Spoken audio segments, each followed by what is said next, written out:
What's up, everybody? Just want to take a quick second and let people know that I am self-supported. I now put all of my episodes on Substack for paid subscribers. I put them up early, and then 24 hours later, I release them to the public on all my platforms. I also have Venmo, PayPal, Cash App, Buy Me a Coffee, Zelle, a P.O. Box, and Locals, Patreon. And all of these, all of the links are in the show notes of every single episode I put out. So look forward to continuing to, provide great conversations. And thank you all for your continued support.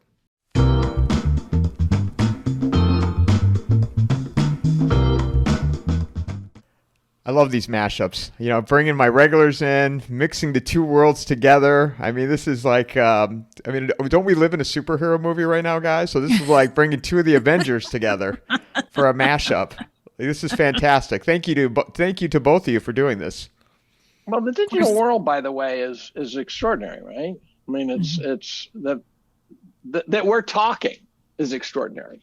And in previous universe, we never would have been chatting. So true. I mean, it's amazing. Michael, I think back, you were my very first real podcast. I did a Spaces with Michael Guyad, but you were my first kind of video podcast ever. Wow. And you just reached out to me. That's where I discovered you with Michael. You guys were doing that. It was still Twitter Spaces back then, I think, right? It wasn't X yet. Yeah, it was Twitter Spaces. Yeah. X was stupid. Don't we all call it Twitter still? I call it X Twitter. Formerly Twitter. Yeah, it's so annoying. It's Twitter. Yeah. Right. Named after his son. Isn't it amazing though how Elon was he was all over the place this time last year, and you hardly ever see him anymore. Don't know what's going on. Didn't they just miss earnings pretty badly? Let him do it. Yeah. Hey, Elon, you're not so funny now. Go back to your desk. Yeah. No, I think, and they're losing those subsidies as well. So I think it's gonna that story might be coming to some sort of conclusion. This episode is brought to you by McIlvaney Financial Group. Their advisors bring a depth of knowledge and experience that allow them to serve their clientele with care, ensuring their financial needs are met now and in the future. Personally, I'm not saying cash is worthless, but you can see what's happening. It's worth less every year. Gold is the opposite. Click on the promo link in the show notes or go to www.mcilvaney.com/coffeeandamike.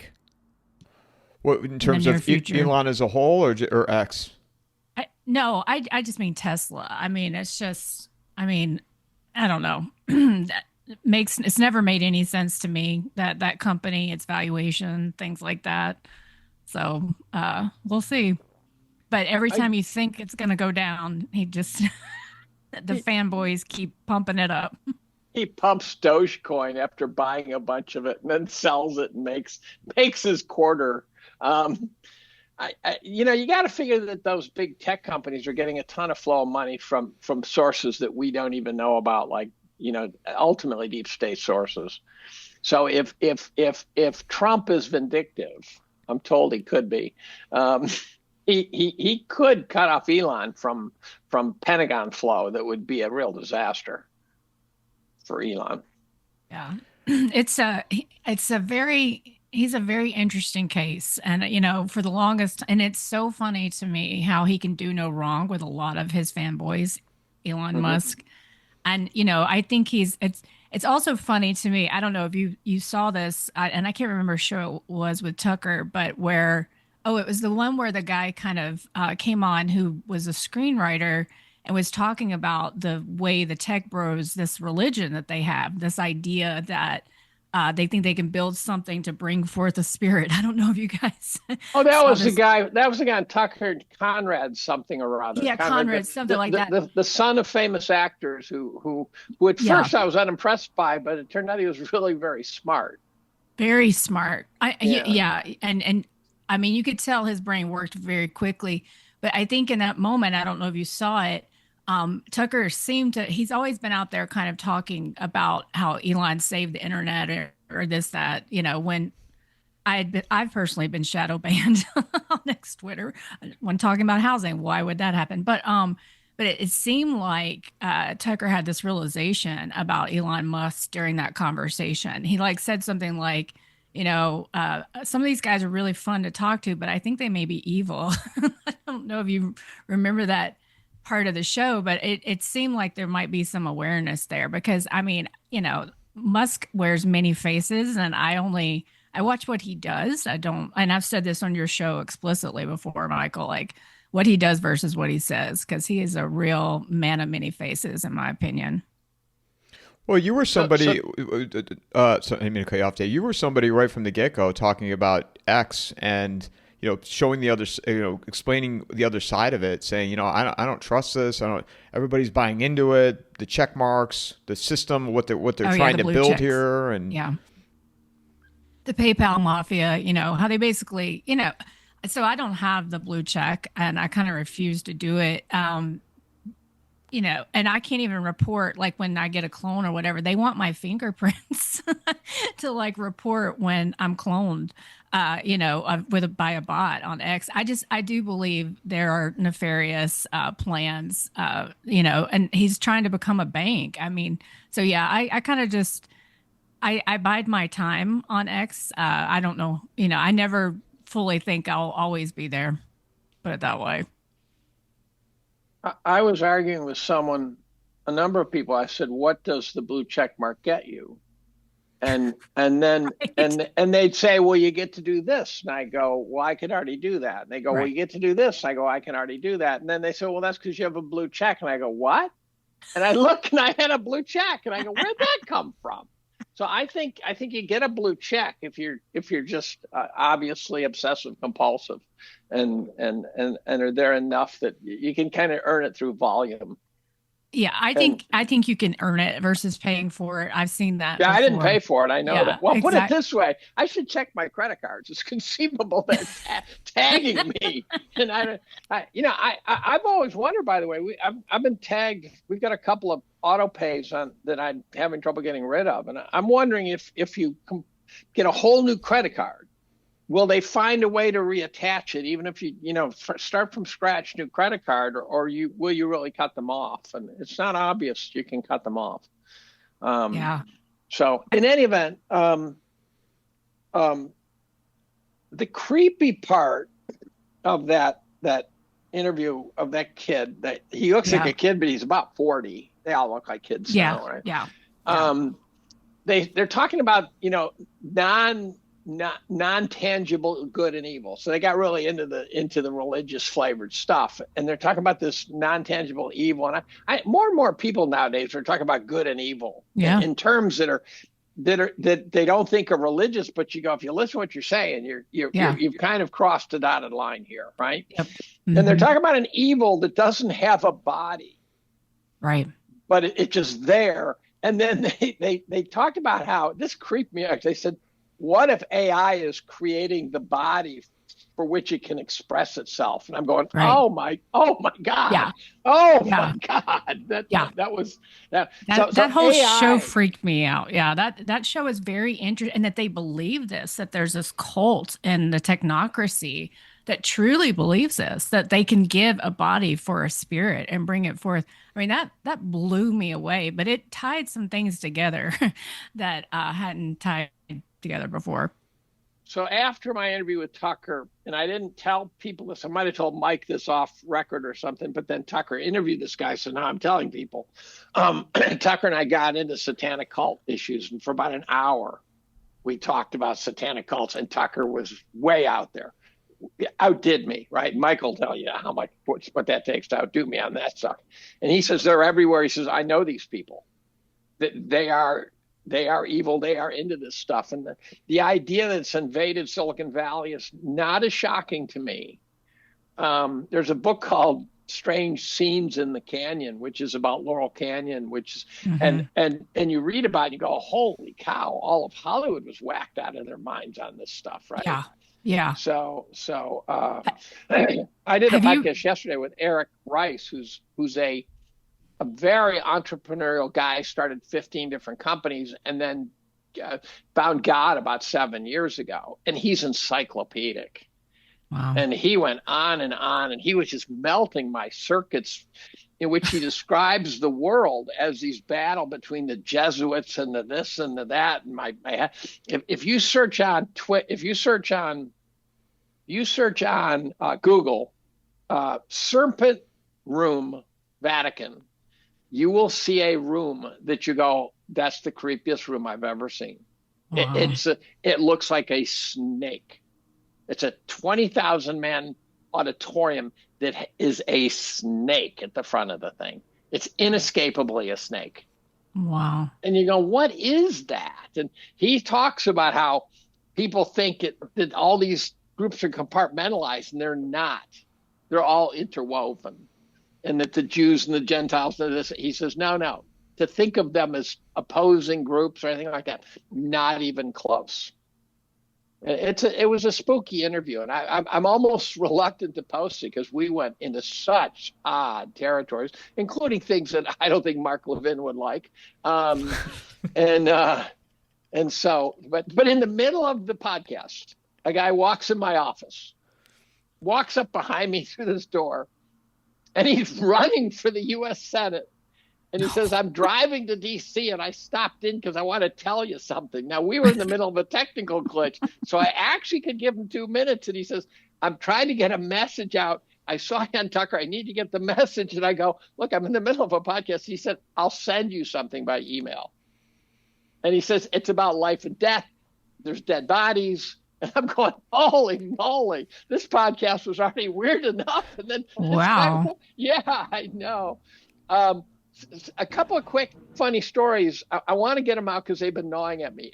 I go and I analyze tech companies occasionally, and I point out that over the last 10 years, their revenues are up, 100%. Their price is up tenfold. I go, this can't make sense, right? I did it with Dell, and Michael Dell jumped on me. No way. He just made That's hilarious. He made a snarky comment. Then did you see that passport tweet that I retweeted, Mike? Did you see that by chance? So there was a passport found at the Louvre where there was a robbery. Right. And I retweet. I said, Jesus, is this 9/11 or something? Do you bring the passport, to a robbery? drop it at the scene. To a robbery, right? And then as soon as I posted, I realized it was a total hoax. It was one of the worst Photoshops you ever saw. It got 120,000 likes, and the whole thing was fake. Wow. But I left it thinking, well, I don't care. I'm not going to delete it. And it just went completely viral. Then here's where it gets really weird. I saw a video of a guy who got pulled over by the cops, and he gets out of the car, and he's this really repulsive middle-aged man. I mean, just fat hanging everywhere, and he's in S&M crap. He's in a thong. I mean, he gets out of the car, and the cops are trying to help him. They're saying, "Sir, is there someone you can call that can come and pick you up?" Right? The cop is being really civil about it because he knows the guy's kind of in a tight spot now, right? And the guy says, "No, I don't have any friends." And then so the post to the original video, and someone said, "What is this?" So I embedded it and said, Lindsey Graham, right? So then the next tweet, this gets really important. The next tweet, the guy says, Grok, what is this video? And Grok says, it's Lindsey Graham. Oh, God. And then starts talking about how his voice is that of Lindsey Graham, and Lindsey's a snappy dresser and this and that. And I'm going, what? And so some guy chimes in and says, do hawks, which is referring to Warhawk, act that way? And Grok defended his answer, said, yes, if we're not talking about the bird, yeah, they do, and this and that. And then someone says, Grok, are you out of your fucking mind? And Grok comes back and says, yes. On further inspection, I was wrong. It appears to be a guy named Bob. Well, So my thought is, do not Do not hook No, up AI to the launch codes. Let's start with that. Well, and 100%. and that's Melody's brought this up, and we talked about it last time. And I'd like to, if you can, Melody, share some of your thoughts on AI because I want to hear what Dave thinks about it. Because Yeah. you're somebody, and correct me here if I misunderstood, but the hype behind this and how it's just going to revolutionize and be a game changer and Terminators and launch codes and in your view, it's way overblown. Oh, 100%. And I think that this is it's actually a ruse to kind of hide how bad the economy is what I believe. Like, oh, we're losing jobs because AI is going to take over. No, we don't need these jobs. There's a great book called Bullshit Jobs. Yeah, by the Graeber. By Graeber? Yeah, Is that by yeah. I Graeber? think Yeah. that's his name. I forget. Yeah. But we've just had a whole bunch of with hyper financialization, we have had a whole bunch of, bullshit jobs. And with AI, I was in it. I was in fintech. I was building technology, and I could see the promise. There are things you can do with it. The problem is it takes a lot of work. And at these AI companies, these tech companies, you spend more time putting a deck together to get more funding than you do training the models. And the amount of effort it takes to maintain these models is just it's unbelievable. Like, so I was building tech to do just simple OCR, or optical character recognition for documents, mortgage, which the document set is standard across the country. It's standard. I mean, Fannie, Freddie, they have forms. Yet we could not even build a model with the developers we had, and we had theoretically some good ones to maintain a optical character recognition of mortgage docs. Like, the accuracy level we got to was really What year was this? What year this was was this? in 22, Okay. 21. Yeah, I started really building in 2019 from there on. And I was working with a guy from Germany who was one of the most original OCR, brilliant guy. But it just takes a ton of effort and people abandon it. What a lot of those fintech companies did instead is they just hired people in India to do it and said that it was AI. So you had rooms full of Indians. Oh God! So it's naming not even documents. AI. It's not It's even not even AI. They're faking it. They're faking it, and I'm telling you, so many Oh companies are my doing that. And God! you would think I went to one company that was doing it, then I went to another company that was doing it. And then you realize they've done the computation that they can still pay offshore labor less than actually doing the development work. And so I think there are use cases for this technology, but it takes a ton of effort that we don't seem to have the ability to, do these types of things anymore. At least when I was in corporate America, they just don't have the will, they don't have the intelligence, and they just don't want to do it. They don't want to do the work. So I can't tell you how many times I saw that. And so I paid a developer for a project that I was doing on my own. At the end, I got absolutely nothing. And so I think, but they can demo. What tech is they demo things, right? And I've done so many of these demos where you show what the tech is supposed to do. A lot of the time that stuff is not even real, or that you figure out Like a a way to Nikola make it do it. Like a Nikola truck. Exactly.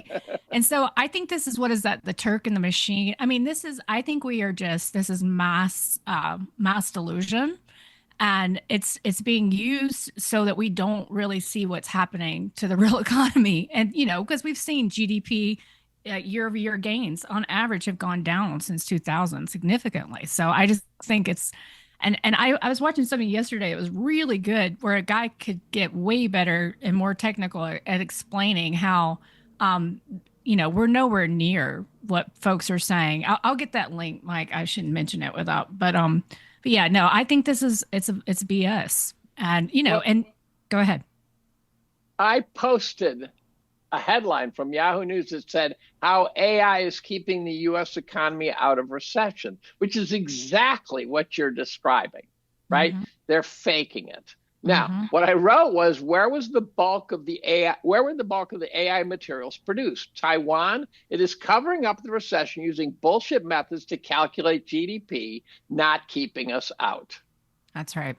That's right. And my buddy, Nobody Special, Jack Gamble, You know, He's great. I love him so much. He should have 1 million followers. It makes me crazy. But you know, he tore CoreWeave apart 2 years ago and NVIDIA. And I mean, he got threatened. I mean, there were moments when I was really worried about him because he exposed like this basically cartel behind all of this. And so, you know, it's unbelievable to me that people can say on the front page of the Wall Street Journal. You can see the money, that little graph that they did with, oh, money's going to OpenAI, then it's going to Microsoft, it's going to NVIDIA, like just this round tripping. And we can openly admit this and no one cares. It's just bizarre to me, the amount of fraud in this system right now. What do you explain then the data centers that they built and continuing to build? Is that all fake it till you make it? Just yes, they're empty. There's empty industrial all over the country. Empty all over, massive. And you know, I drive across the country and it's everywhere. So we don't need any more data centers. And like around here, we're voting no. Like, no, you can't put a data center here. You know, we've got moratoriums in the cities where I live. We have a year-long moratorium because our energy bills are going up. And you're seeing that more and more people are saying you're not going to put a data center here. Because like up in Rochester, where I think that might be the chip plant, but you know, they make all these promises. Where do you live? I live in Johnson City, Tennessee. Okay. East you said Tennessee, up in Rochester, and I'm thinking we might be near each other. No, I was just going to talk about that Micron plant up in Rochester, where huge, right? Huge, big promises. They did there's a lot of speculation around it in housing. But I interviewed a guy up there that says, you know, they can't even tell us how many jobs are coming. Like they made some huge, like, oh, it's going to be thousands. Reality, it looks like it's not even going to be in the hundreds if it goes all the way through. I mean, so it's just, I think this is just a lot of hype. Michael, that's your word you used to use all the time. And I think that's what this is. Same thing in Phoenix. They're promising all this like tech stuff coming here, chip makers, semiconductors, housing. It's going to be a domino effect. And yet, I mean, I can't believe we have data centers here because of the amount of water that is needed for them. How they allow that is unbelievable to me. The job argument has always bothered me. The best example is, how did they sell Disney World to Orlando? Oh, it'll bring just thousands of jobs. I go, Orlando's a shithole now. Right? So the question, when you bring thousands of jobs, you bring thousands of crazy people in to do those jobs, and it's a net zero gain. Right? I think there are places, like there are towns, for example, where an industry pulled out, and to bring in some other industry that has blue collar workers, that's a net win. But this idea that they're not going to be thousands of jobs for the people there now who need a job. That's right. That's right. And it's like in Phoenix when they had to bring in labor from Taiwan, or they said, I don't know that story fully, but they needed the engineers because there weren't enough. They couldn't hire people in the U.S. So God, I've been making that argument. You know, if we bring all this industry home, who's going to do the work? And they go, oh, U.S., we got guys, U.S., we can do it. And I go, so right now they're just sitting around twiddling their thumbs. Right. And the answer is no, they're not. They don't exist. They're already busy. And so let me give you another AI horror story. And I don't know if you guys are picking up. You see the Robbie Starbucks story? You would remember it if you did. I saw you posted it, but I didn't watch it. Oh, you got to watch it. It's a profound story. Robbie Starbucks says in 2003, Google's AI started posting horror stories about him. Now, Melody telling me that it's not even necessarily real AI has got me a little rethinking Robbie's story. So he reached out to Google. They were posting stories about him being accused of rape and murder and fraud, and it was all fabricated. He says that he reached out to Google. He says he actually asked Google AI, and AI admitted that it was making up the stories. And he has now sued Google because for 2 years he's been trying to get Google to stop it, and they won't.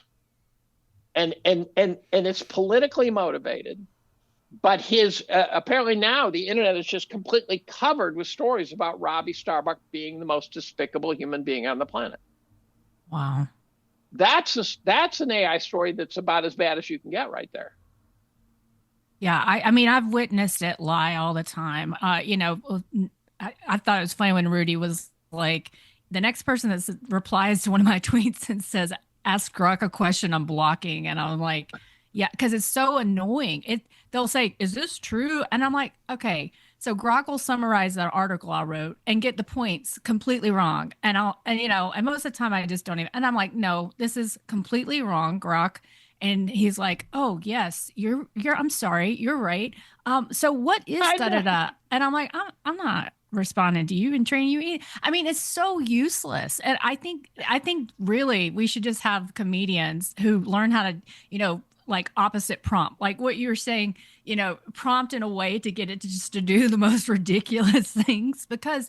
I thought I did a good job with Lindsey. I think Graham. you did too. Yeah. I think I win the award for getting Grok to defend the guy in the S&M outfit was Lindsey Graham. It went about 3 iterations before Grok finally admitted it was not Lindsey Graham, and it said it because I had said it was Lindsey Graham. That's all the information it had, so it ran with that story. Yeah.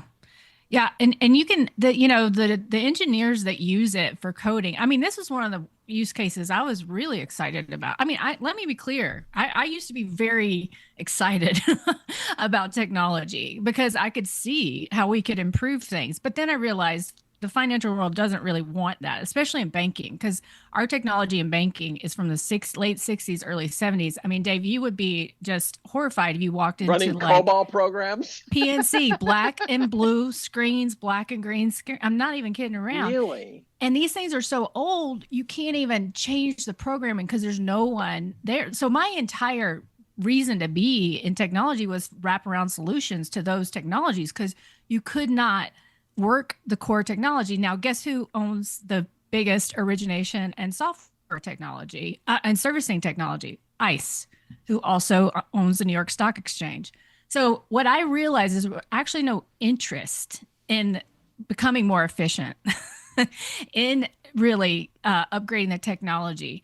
And so, it's really bizarre to me to watch this all go down and to also. The story seemed to be ending actually when I left FinTech in 22. Like we kind of realized, okay, we're not there. And that's why I find it so interesting that it was in 2023 during the banking crisis, right? That this narrative just took hold and it pushed. We were already seeing home prices come down at the end of 22. We could see everything falling apart at the end of 22. But what happens? SVB, they save it. How did they save NVIDIA. it? How did they save it? I've never understood how they saved it because it looked like a serious cascading failure in the making. I honestly don't know. I think it's going to be like one of those things we find out for real what happened, 10 years from now. Once the bodies have all floated to the surface. Yeah. By the way, all these bankruptcies now, there's now about 4 of them that are pretty prominent. Thanks to Jack, we keep hearing about them. I love it. Yeah. And they're just with one in telecom. Yeah. They're horrifying because there are frauds. They're profound frauds. They're not just guys who got over their skis a little too far. Right. They're frauds. That's right. And you got to feel when they say the cockroach theory of Jamie Dimon, we're not talking cockroaches. We're talking gigantic scorpions. I mean, these are really problematic stories. Oh, they're so and what's crazy is so many people don't understand how this is all interconnected. They don't understand the capital markets. They don't understand how securitization works and this double pledging. I mean, my company was my former company was, number 1 on the bankruptcy list since 2007. We finally went in 2012. But we were one of theoretically the worst subprime actors out there. We would have never even considered double pledging collateral. I mean, we were actually good actors. MF Global. MF Global. Right. We're writing the script of a movie. I'm going to call it The Bigger Short. This is like in the movie The Big Short, though, where they go and they said, and they come back, they go, the whole thing is fake. Yes. The whole thing is fake. It's like in the Twilight Zone where the creature came down with this book and they said, it's a cookbook. It's a cookbook. They're For eating us humans, right? Yeah, exactly. It's a cookbook. How we're going to serve you guys up. Yeah. Serving man. Yeah, Serving exactly. Man. That is one of the funnier stories. I think I heard it from you, actually. But yeah, no, it's there's just one that came up this morning. You probably saw it, a telecom company that's going bankrupt, and there was also fraud. And so, I think that I think why people don't understand why housing is in trouble is because they don't understand how much fraud is in that system, and we're going to find out. So yeah, this is all interesting. I've had to do a lot of reevaluating over the last 4 years of things that I've thought, believed. Well, I'm suffering a terrible writer's block because 10 years ago I used to be able to look at something and get my arms around it and put together the puzzle piece, say, okay, I've got the image. And now, again, the metaphor I use because it's so vivid is it's like my GPS keeps rerouting me. Yes. and I just can't. You'll no sooner think you understand something than the next day you'll read something that completely contradicts it, and you won't know what to believe. And by the way, Jack Gambles was the one who popped out the fourth one. But there's another guy. I'm trying to get you someone to track who's potentially a useful follow.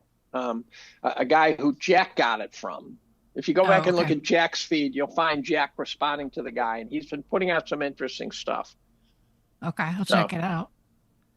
Jack is the Tanta of the modern era. I love it. I absolutely love it. I don't know if you ever caught when we were doing Doomers News Network. It was me, Jack, and my buddy Travis, but it was the most fun I've ever had. We would take once a week, just take the stories of the week and really just dive into them and, try to present both sides so that, because I think, like you say, I feel like my GPS is I'm just going, it's like circles now. You're just like, that's right. And you can look at the sign and it says north, but your GPS is telling you to go, to go north. Right. It says left. Take a right, take a right exactly. on 492 south. And you go, right. That says 492 north. What? Exactly. Exactly. I know. And that's the disorienting. I was just reading Chaos, that book about the Charles Manson and just. I thought I was nuts reading it. And then I found out that it's a New York Times bestseller. It is just so, I don't even know what to say. I'm like, and you just realize every single story in your head is not right, If you read Strange Scenes in the Canyon, it will blow your circuits. It's an easy read.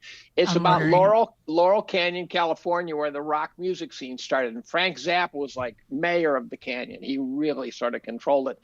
And it turns out that all the major players, all the major singers, Crosby, Stills, Nash, Zappa, you name it, dozens of them all came from inside the Beltway deep state military families. It's Frank Zappa after he's done with his music scene, he worked for the BIS. Frank Zappa. And so it goes through, and there's bizarre deaths and people committing suicide and it turns out it went on for years. There's a CIA headquarters at the top of the canyon. It is a CIA and with a whole studio and stuff in it. And then it turns out the punchline is my wife lived in Laurel Canyon from 77 to 79. Oh. And I'm going, that's well. Did I marry a whack job? It's the same question she's asking. Oh, that's hilarious.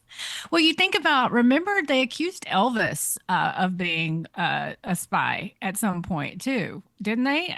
Or was it? Yeah, I believe it was. You got CIA. Timothy Leary with CIA. You got. But they do a great job. We're not just talking. The guy was a colonel in the army. We are talking deep, dark military guys. Yeah, we're talking the guys who you really don't like the fact that they even exist, military guys. Right. And the book doesn't. Now the book at times gets criticized for innuendo. I go, but the innuendo is spectacular. Mm-hmm. And some guy's in a tunnel, which by the way, tunnels are always a bad sign. Um, and he's in a tunnel, and there's a sort of a ad hoc grave that says Virginia 1922 or something. It's not Virginia, it's another name. And it turns out the canyon was occupied before that, was occupied by some of the early Hollywood guys like Houdini and stuff like that. Mm-hmm. And so the canyon has got a history of being a bizarre place. And that's Charles Manson. That's what triggered that thought. So Charles Manson was very present in the canyon. And he was the monkeys. The monkeys were on the same level as Crosby, Stills, Nash and Young in terms of the social hierarchy of the rock music scene. So you say, oh, the monkeys are a bunch of dorks and these guys were the good guys. They all respected each other. It was the same level. It's a very strange social scene. The Beach Boys tied to Charles Manson, right? Oh my God. Well, what's funny, so I worked when I was 19 years old at a performing arts camp in upstate New York, and it's where all of the stars and musicians would send their kids. And so on my floor, I had my kids were Bijou Phillips. That was the daughter of John Phillips from the Mamas and the Papas. Phillips are all over this book. So let me tell you, that was the strangest conversation I have ever had in my life when I had to talk to that man when he called to like check on Bijou. I'll never forget this back, before cell phones. I was on the payphone downstairs in this big manor where this camp was. I mean, he did not make any sense. I mean, it was like, he was so out of his mind from drugs. I mean, and the way Bijou was at that time, it's really interesting to think about this now. I probably shouldn't tell that story, but let me just say that I think some of this stuff around transsexual, I think this has been long in the making. And I think that a lot of these kids that grow up in these environments are just, they don't have a chance. There's no reality. They're exploited. It's very bizarre, put it that way. There's a meme where it shows a new mom, and she's got tattoos and nose rings and everything, and she's holding her newborn. And the title is something like, "When you open your eyes and you realize you're screwed."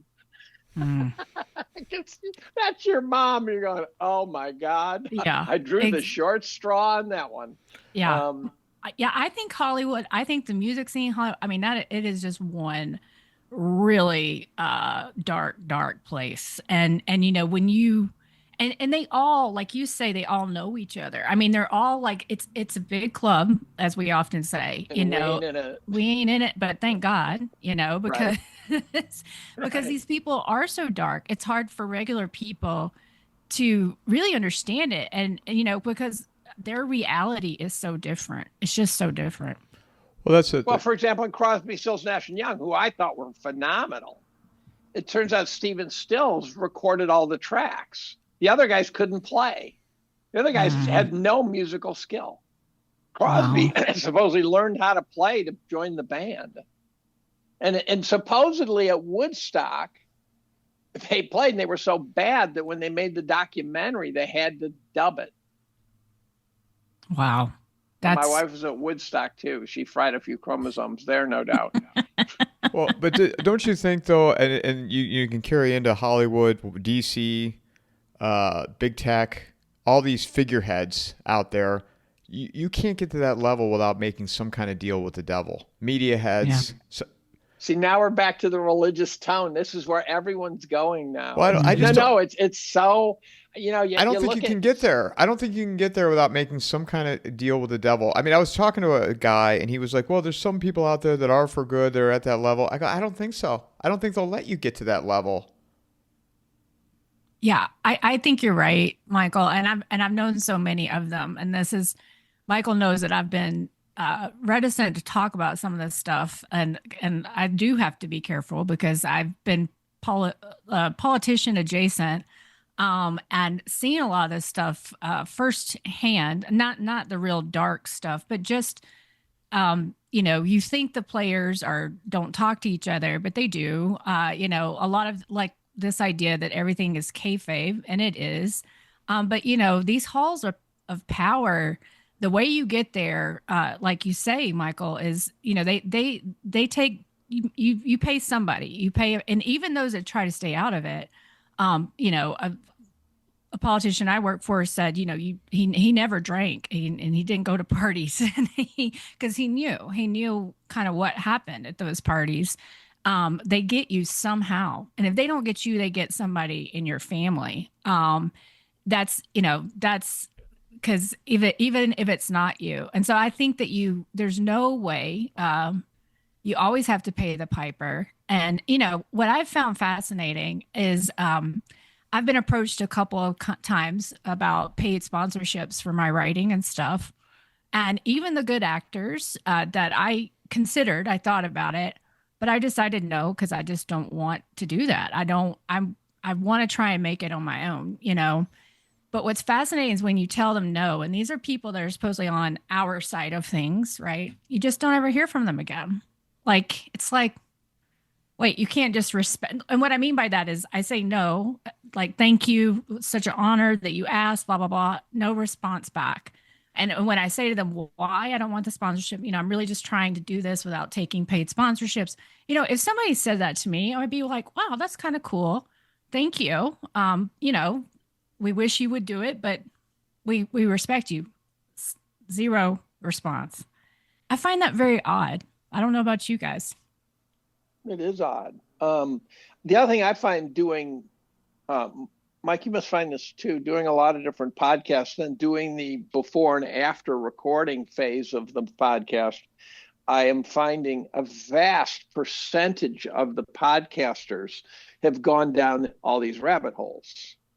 And I think part of it's because if you sit there and do 250 podcasts with people, you can't help but get bombarded. Right. With the stories that these people that we're all kind of dying to spit out, right? Mm-hmm. It's in our heads, and we're thinking about, we're going, how can this possibly be? You ought to invite Eric Rice, who I posted a tweet about today, showed a picture of the Serpent Room in the Vatican. Eric Rice, it was an extraordinary podcast, not because I was there. Of course. No. It was just Eric tutoring me on the relationship of all the different religions and the power struggles and where they came from and what actually is the storyline behind them. And he can talk about, for example, Israel, Gaza, and talk about it in a level of sort of granularity that I just wouldn't know at all about the various struggles through the centuries and who is in what position at what time and what caused, where did this belief stem from, and that sort of thing. And I was trying to write about it, and I've realized that my target is getting further away, not closer. Yes. I'm now writing my way towards wisdom. Wisdom is getting further and further away, and it's creating a terrible writer's block. Yeah. Because I used to think when I wrote about it, it would be sort of this kind of nicely. I think my writings on Ukraine war and stuff like that are pretty good, but the stuff now I can't. The more I dig, the more crazy it gets. And he had a totally different view of Charlie Kirk. We went into Charlie Kirk, and it's all tied to this big global network of crazy. Can I add to that something to that really quick? And I haven't listened to it. Is the conversation you guys did out? There you go, Mikey, interjecting Sorry, again. Yeah, I know. Cutting everybody off. I'm hogging all the time. Cutting everybody off. It's about me. It's about me. It's about me. It is. You narcissist. Uninformed lame host I got called recently too. But I didn't listen to the conversation with you guys, and I want to. But with that, the whole make a deal with the devil. As this is now gone on almost 2 months, that's what it appears to me in relation to Charlie Kirk. I don't know who did it. I don't know if there's multiple parties that were involved in that. I've heard the argument on all on different sides of it, but to me, that's the way it looks as of right now. Well, so we talked about the sort of the nuts and bolts of the who is Charlie, and I've taken it all the way into, was Charlie MK Ultra, was Erica MK Ultra. I've taken it that far. And someone had said to me, well, wouldn't various people who've known him for a long time be outing this, right? Wouldn't we be hearing about it? And I kind of brought that argument up to, and I got that from Sean Newman, I think. And I thought that, that's a pretty good argument for Charlie not being MK Ultra. And I brought this up to Eric, and we had gone so deep at that point. He said, it's all connected, Dave. Mm-hmm. Somehow, if you think you can take Candace Owens and say, if she's not saying something, therefore, he says it's all connected. Mm-hmm. And what seems clear to me is that Erica is in no way what she appears to be. Well, she doesn't even appear to be it to me, but she is not just the loving wife who, came out of nowhere and married Charlie and now is running TPUSA. She looks like a fraud of a higher order to me. Mm. And I think a fraud, she really could be a trafficked person from childhood, trafficked, trained, taught what to do, things like that. Now I keep finding more pieces. Like Charlie had the one I saw yesterday, Charlie had a right-hand man who was with him the whole day. And they show videos of Charlie with this guy named McCoy, who I'd seen before. I'd seen him in the TPUSA roundtable after the shooting. So I said, oh, yeah, I know that guy. And McCoy was with him the whole day. And then Charlie, they bring it right up to the moment of the shooting. And right at the instant of the shooting, McCoy, who's standing right next to Charlie, right at the instant, he turns around and walks away. And they've got video footage of him walking away from the tent and walking across the street. And you go, what is that? Wow. And it's one of those things where you go, I don't have a way to explain it, but I do know that his right-hand man would have been, catatonic, panicking, jumping in, getting on his phone, calling, who knows what. And he just very calmly turns right at the instant and walks away. It's so wild. I was thinking about how it's all connected, right? I witnessed the birth of Obama. The politician that I was working with, he ran for the presidential nomination against Gore, and I was kind of at this point he was out of politics. It was me and another assistant, and I'll just say it's Bill Bradley, and so. Bill, because he had ran for the nomination and almost got there, if you remember, he was Time Man of the Year that year. He had a good jump shot, too. Let me tell you what's so funny about that. I got a story for you. So anyway, you could see the whole machine because he was very connected to the machine. And so they wanted him on the 2002 roadshow, because he was so popular. And so, but they were all worried that he was going to run again. And so just politician after politician came to see him. Guess where I was working, Dave? Allen and Company. That may sound familiar because it's all over Whitney Webb's books. That's who had hired him. Is that Booz Allen or Allen and Company?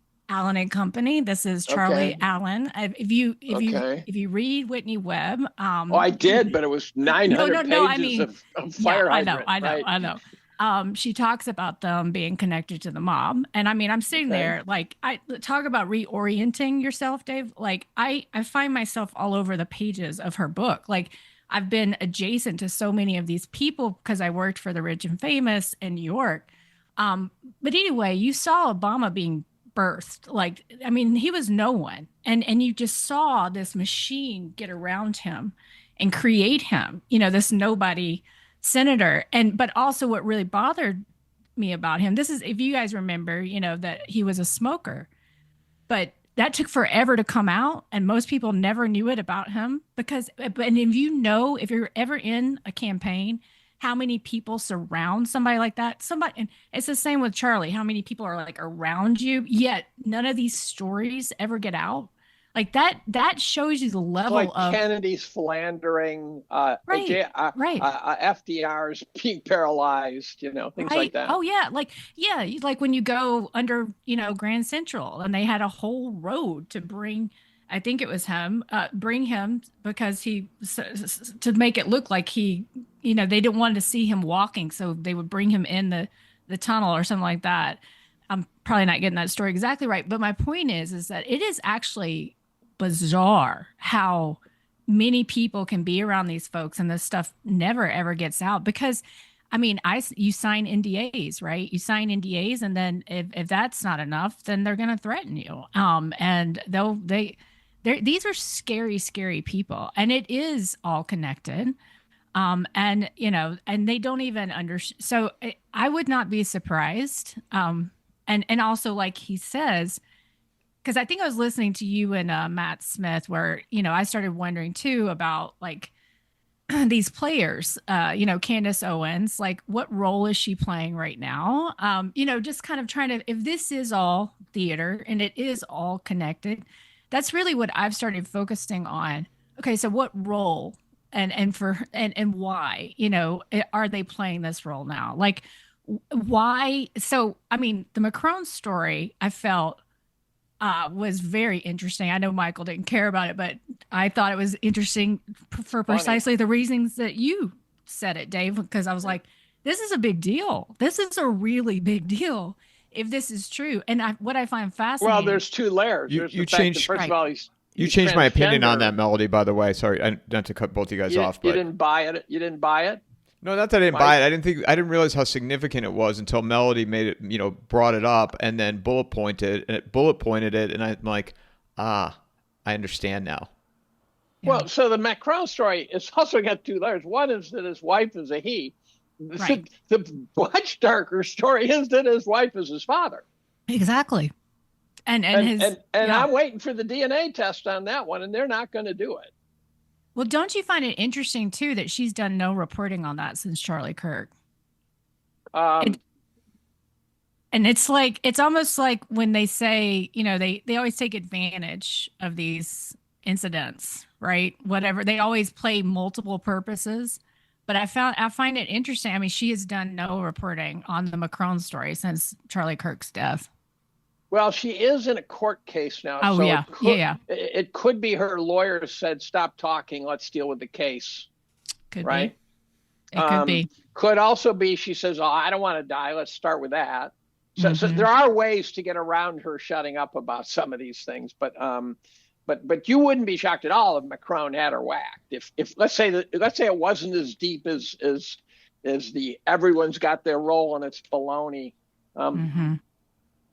Let me hold on. I gotta take this. Just go ahead, Melody. No, you go ahead. Oh, so tell me. No, I didn't realize how significant that story was until you made it a point to when you brought up those things. I'm like, wow, like this is much, much bigger. And if it was to you back, Dave?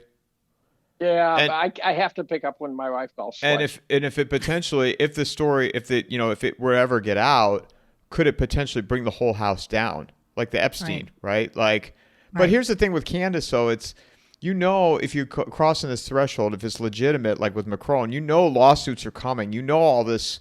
So was it brave or is this all staged?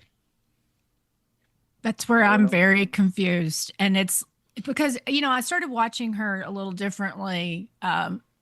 There's something that bothers me about her. I can't put my finger on it. But what I think it is, I think those of us who podcast and talk, most of us are somewhat well-spoken, right? We can think on our feet. We can articulate quickly. But what I started to realize, I think some of like her, what she's trying to pass off as natural, I think is probably rehearsed. I've started watching her enunciation and just her expressions. And I think that it has to be somewhat rehearsed. But, I kind of I'm at this place now where it's like, okay, this information is interesting and it's not crazy. And I want to know more about it. And so I'm going to watch this person, but I'm putting distance between, I don't know if that makes sense, because you don't know anymore. And it's the same with Tucker Carlson. I don't know, Dave, if you've read The End Times by Peter Turchin. It's all about I have elite. not, and I keep hearing about. I gotta You get gotta that. I write gotta that get one that. I down. gotta Yeah, get that write one. that one down Okay. because it's all about elite overproduction. And he makes an argument like we're in a time very similar to the last Civil War, where in reality, what happens is you get to these cycles where too many people get degrees and become educated and think that they deserve, the pie. And so it's called elite overproduction. And he kind of talks about Tucker in that book and his role in this. As one of these kind of pissed off elite because he's sort of in the club but not in the club. I don't know how to, but anyway, I've been really thinking a lot about okay that it is like a movie and there are characters in a movie and what part are they playing, and that's where, because like you, Dave, there is no ground anymore. I feel like we're just in free fall, and you can't feel certain about anything.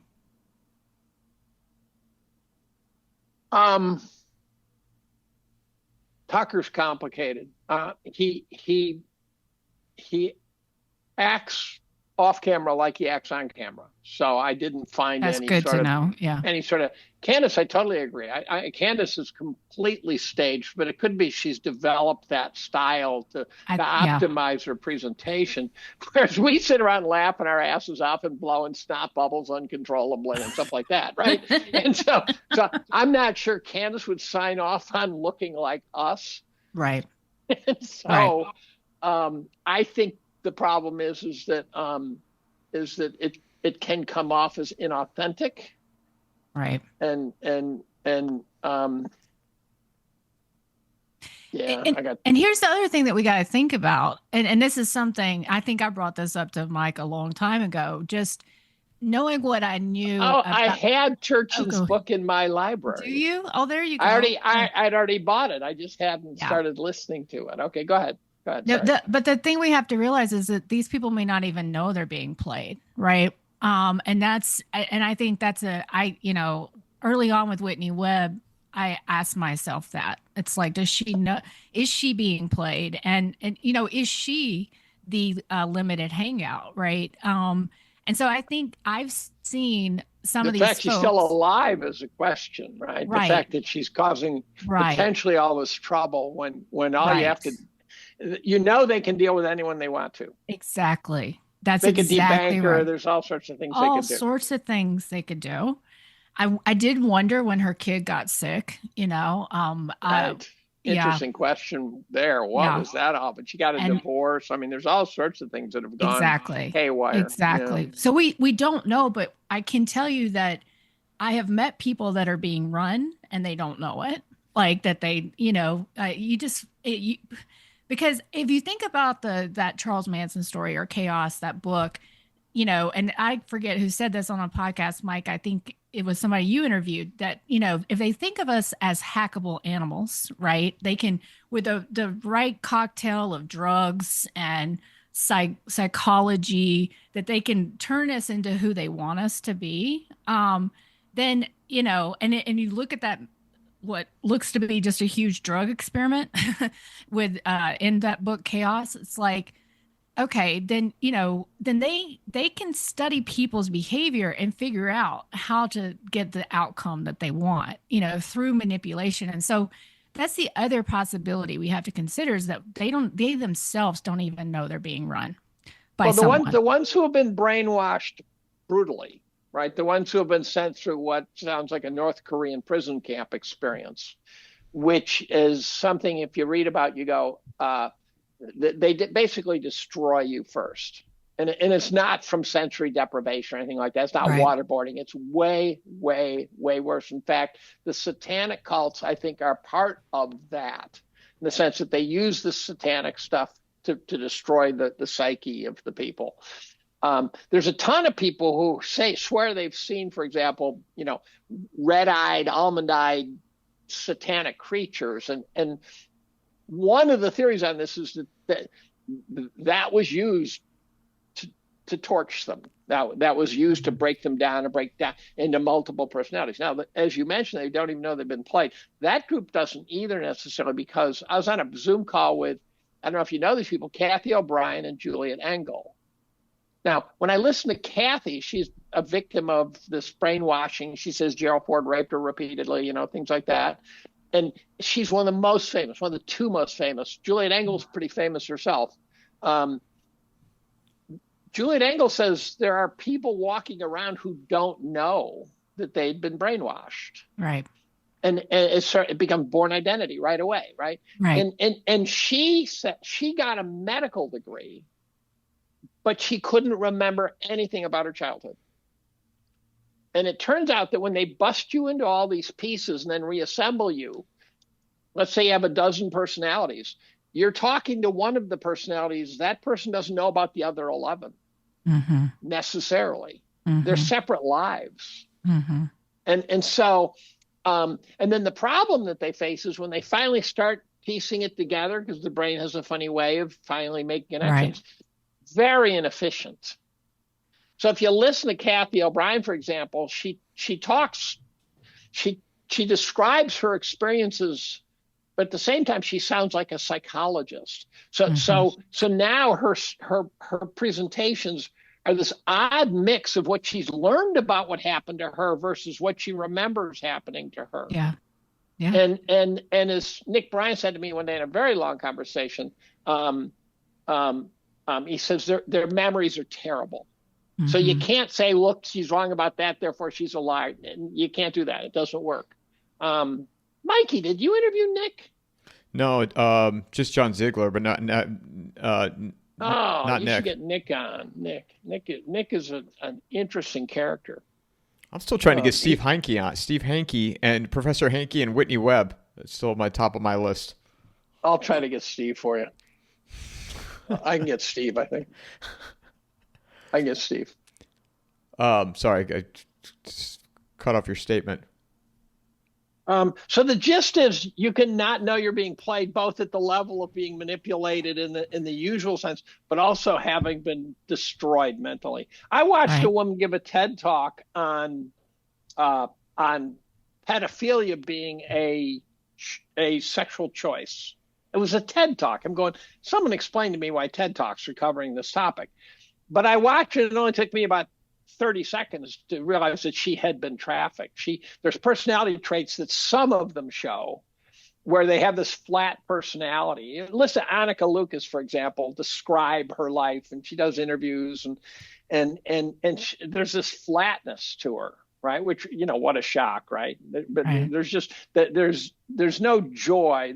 There's at times sort of expressions that show that she can kind of get some, but and she interviewed a guy, same thing. You listen to him and you go, and it very, very matter of factly said, yeah, and I'd be passed around, between 20 guys in one night. He would just not even flinching.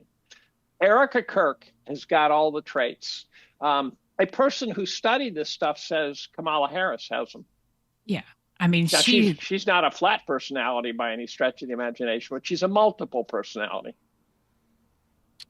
Yeah. I had Mike knows this, that I had I told him, I think they knew in August that she actually threw that last debate. And because I just sensed it, again, being in this world of politics, understanding the kayfabe, understanding that most of them all still talk behind the scenes.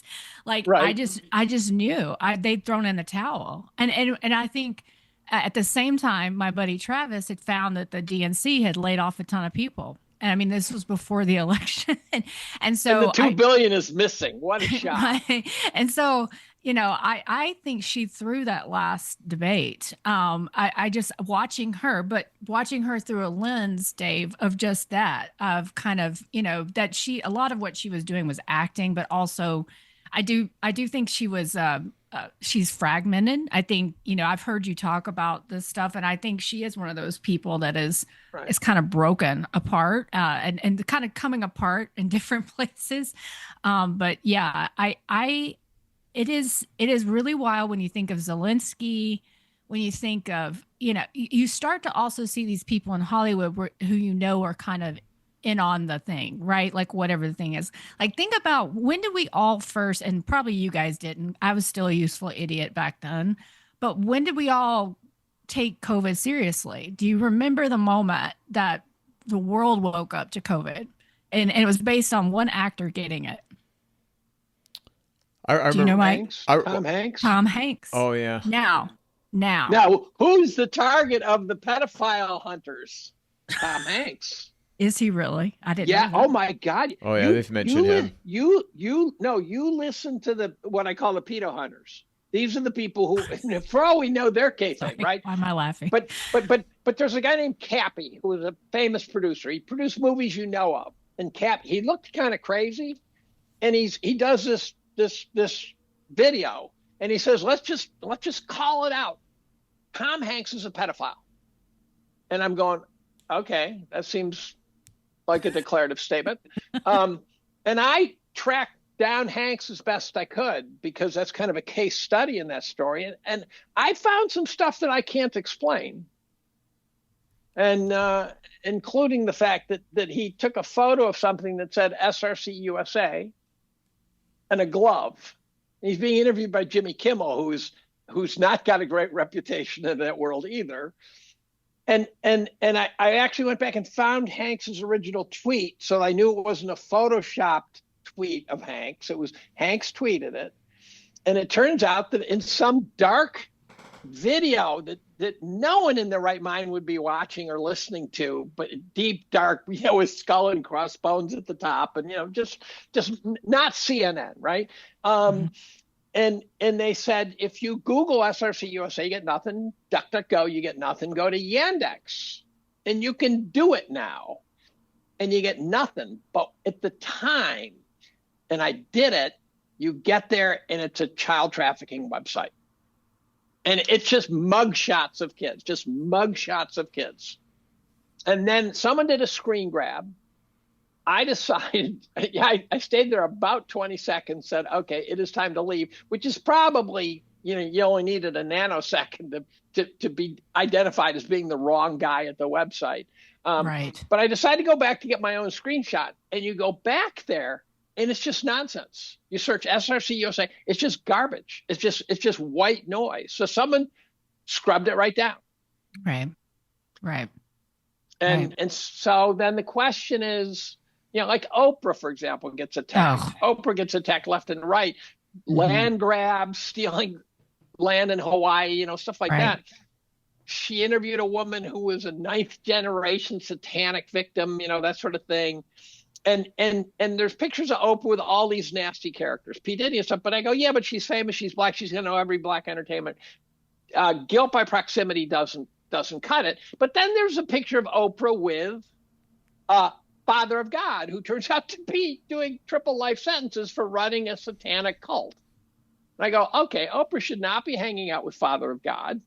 And then there's a picture of Oprah with Tom Hanks in a very creepy picture where Tom's holding up something that says, I am not allowed to speak. But you go, could that be Photoshop? I don't know. Right. We don't know.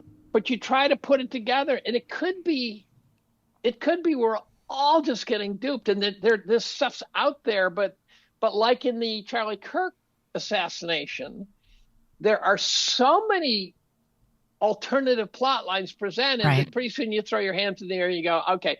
But I can accept the fact that it was a complex story, that it was not a wacky lone gunman. I don't need to know who did it. I don't need to know where the shooter was.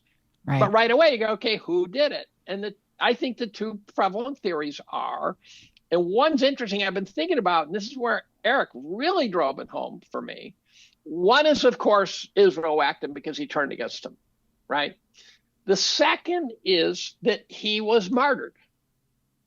Mm-hmm. And if you look at the post-assassination, he went from being a guy who I thought was kind of a grifter. I didn't find him that likable.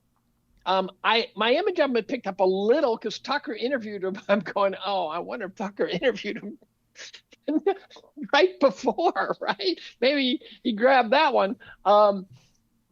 But we learned what a wonderful guy was only after he was dead. And then he became Jesus Christ. That's right. And I go, wait a minute, Jesus Christ. They wanted, this is nutty. Yeah. Now, Erica Kirk, one of the things that people who don't understand the Erica Kirk problem, Erica Kirk turns out to have been Miss Arizona. Now, she wasn't a beauty pageant queen, right? And it's a skill, right? You can't just be some hot babe, throw a bikini on her, go win no. Miss Arizona. No. You train for that. Uh-huh. You learn how to do that, right? And she becomes Miss Arizona, right? She ran a company when she was 17 in Romania, having to do with children who are reputedly having been trafficked. And then you watch her, and she can't even fake the emotion. The memorial service is ridiculous. She can't. There was no authentic anything in that memorial service. And then there was a body language guy who said, "Oh, this is all totally authentic. This is what you would do." And I'm going, "You're lying. Mm-hmm. This is fake." And I show it to people. I go, "Would you be acting that way if your loved one had been shot?" The answer is no. Then there's an interview of Charlie and Erica. They're sitting there talking to each other. And it's kind of like a meet the Kirk family live, and people posted questions. And Charlie says, "Oh, here's an easy one." And he says, the two questions that got asked are, how long you've been married and what year did you get married? Now, how long you've been married could cause you to hesitate, because it's like saying, how many years has it been since you graduated? You go, you have to think. Now, you would think you might know. They would only been married 4 years. Mm-hmm. So you think they'd know. What year you got married, 4 years after getting married, is not debatable. And she stammered. She hesitated. She said 2021. I'm going, oh, wait a minute here.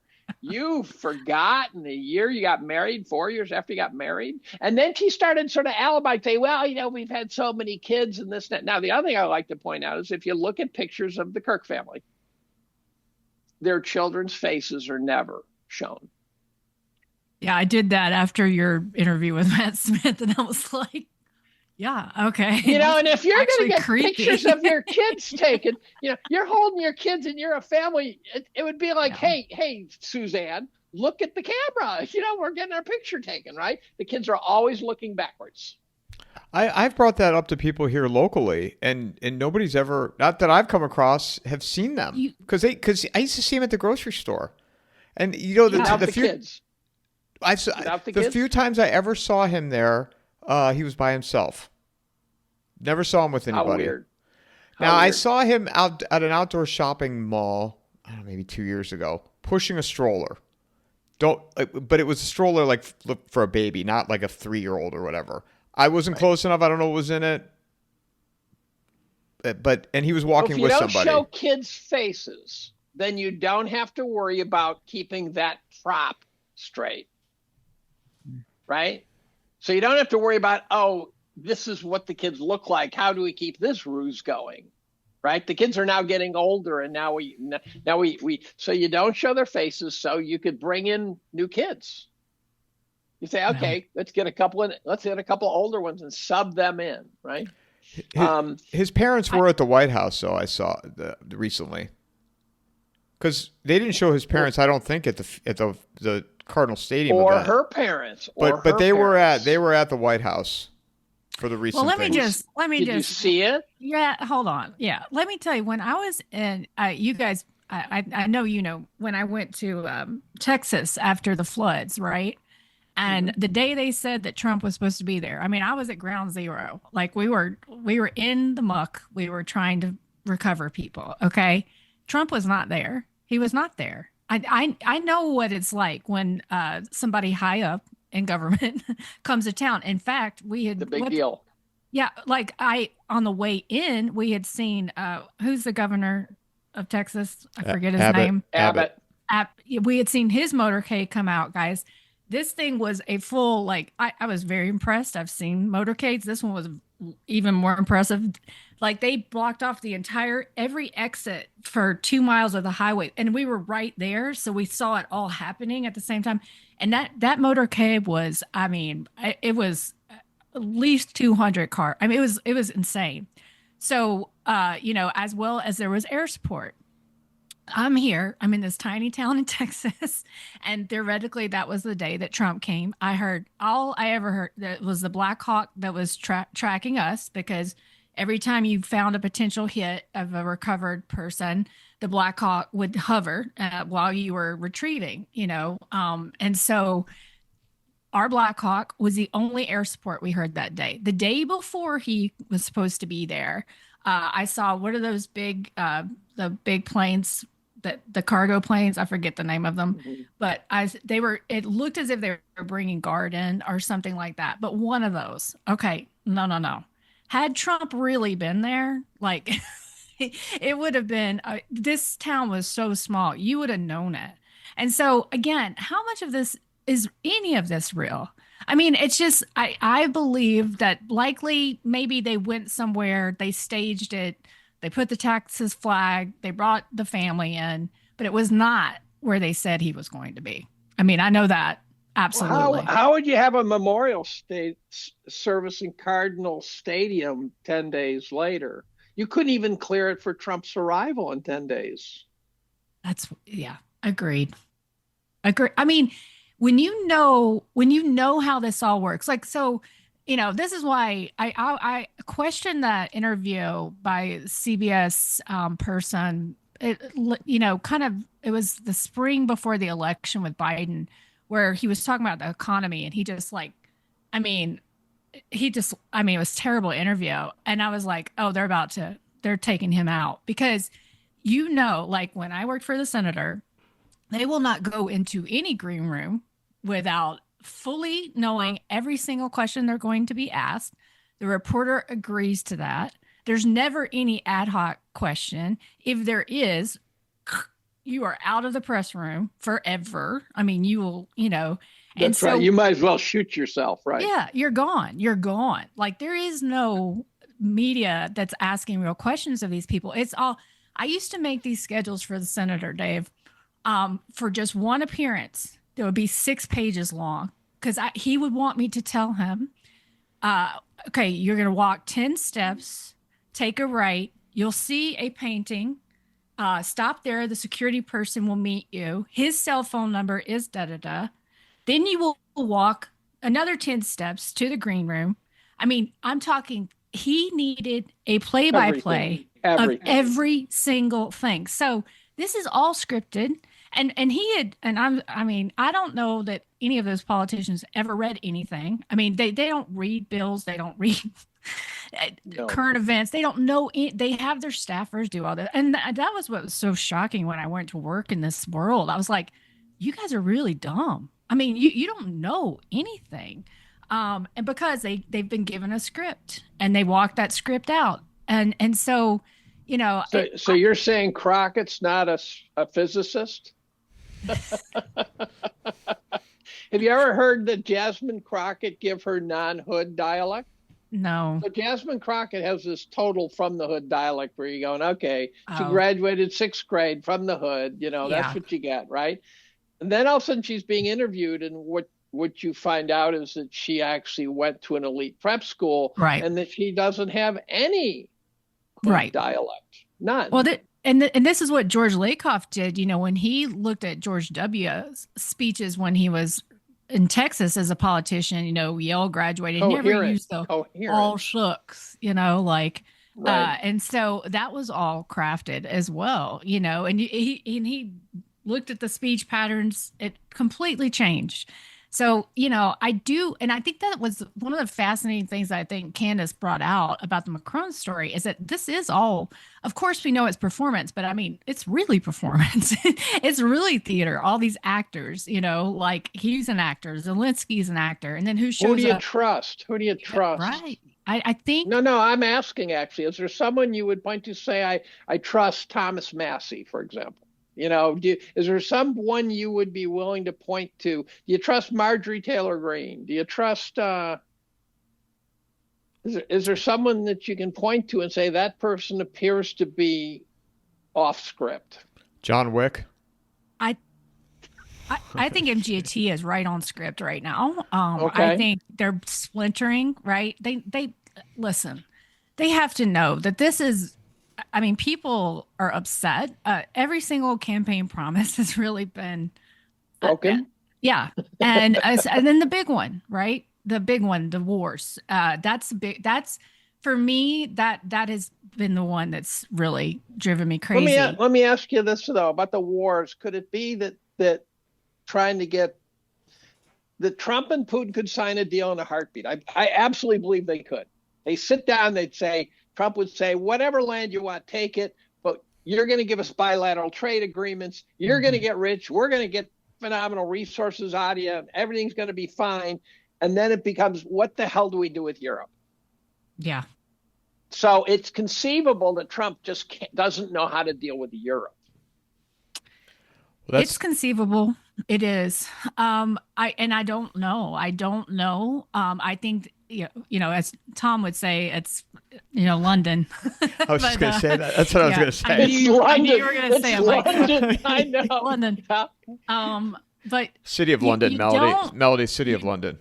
City of London. City of, sorry. The city of London. City of London. City of London. Yeah. Hi, Tom. Yeah. No, but I mean, there's some reasons to believe that some of that is really true, but I think MJT, because I thought it was fascinating, I and talk about she's everywhere all at once, right? She's on CNN. She's like Tucker had interviewed her, and so it feels like this is this, the splintering, right? The splintering, so that we can. They're kind of hedging their bets, is what I would say, because this economy thing's kind of a big deal. The fact that we people can't, that we're going to tank house, like crazy, right? Yeah, that it's completely propped up on nothing, and as soon as whatever, the air, it's going to be a disaster. And so I feel like they know they're going to have to kind of address that in some way. And she's the one they're sending out as kind of a test case to okay, how much support is she going to get behind this narrative? It's almost like a testing of narratives kind of thing. That's kind of what I started to think. A trial balloon. Yeah, a trial, and similar to Charlie. I mean, you guys are probably going to think I'm terrible, but I had no idea who he was until the alert came on my phone that day. No idea. Because I was scheduled to have dinner with Charlie and Candace about I don't know, must have been 7 years ago. But really, but the students sort of threw a shit fit and got it canceled, and then they tried to move it off the campus to a hotel ballroom or something, and then they got wind of the problem and they canceled it, and so they canceled the show. But I was supposed to have dinner with them one night. That would have been fun. Yeah, it would have been very interesting. I'd love to have that opinion of Charlie from that dinner to see if I could pick that would have been I think that's it, Dave, is that I've gotten to the point now, I don't believe it unless I see it, right? I have to see it with my own eyes. And a lot of times we don't even know what we're seeing. This is that, I've talked to Michael about this, my experience during Helene. I don't know what I was in the middle of, but it was something really dark and really, really, really dark. And just the characters, a lot of operatives here, intelligence operatives all over this. It was crazy. Clarify, I meant Helene. Back that out a little. Your experience during Helene, in what way? So I was with a lot of search and rescue recovery teams. Right. And so my pal, who's a big YouTuber, got tricked a couple of times. We weren't together during that time. I was off helping, but basically, this one of the ladies that he found to interview, because his, in the disaster, you're finding people. We wanted boots on the ground to see what was going on. So he found this lady who had started a camp of these search and rescue people, people that were there to volunteer. The minute I saw her, and Dave, I want to send you that interview, because talk about being trafficked, talk about, she sold herself as a psychology student. Okay. Right. Okay. Well, come to find out,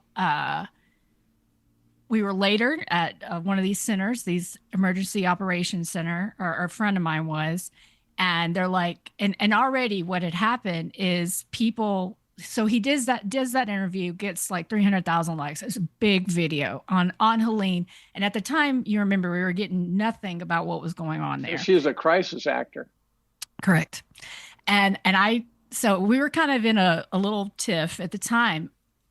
And I tried to reach out and warn him, like, I think she is a crisis actor. And this before you'll hear the second part. So I was like, I think she is trying to basically, get you canceled. She's trying to, she lied to you on purpose so that people will discredit you. I think that's what these people are doing to the independent media, and is trying to get them discredited based on what we were seeing. So later on, one of these other search and recovery guys was at the EOC, and the guy says, "Hey, you got to get out of here. We've got a CIA agent who's coming in, and you need to leave.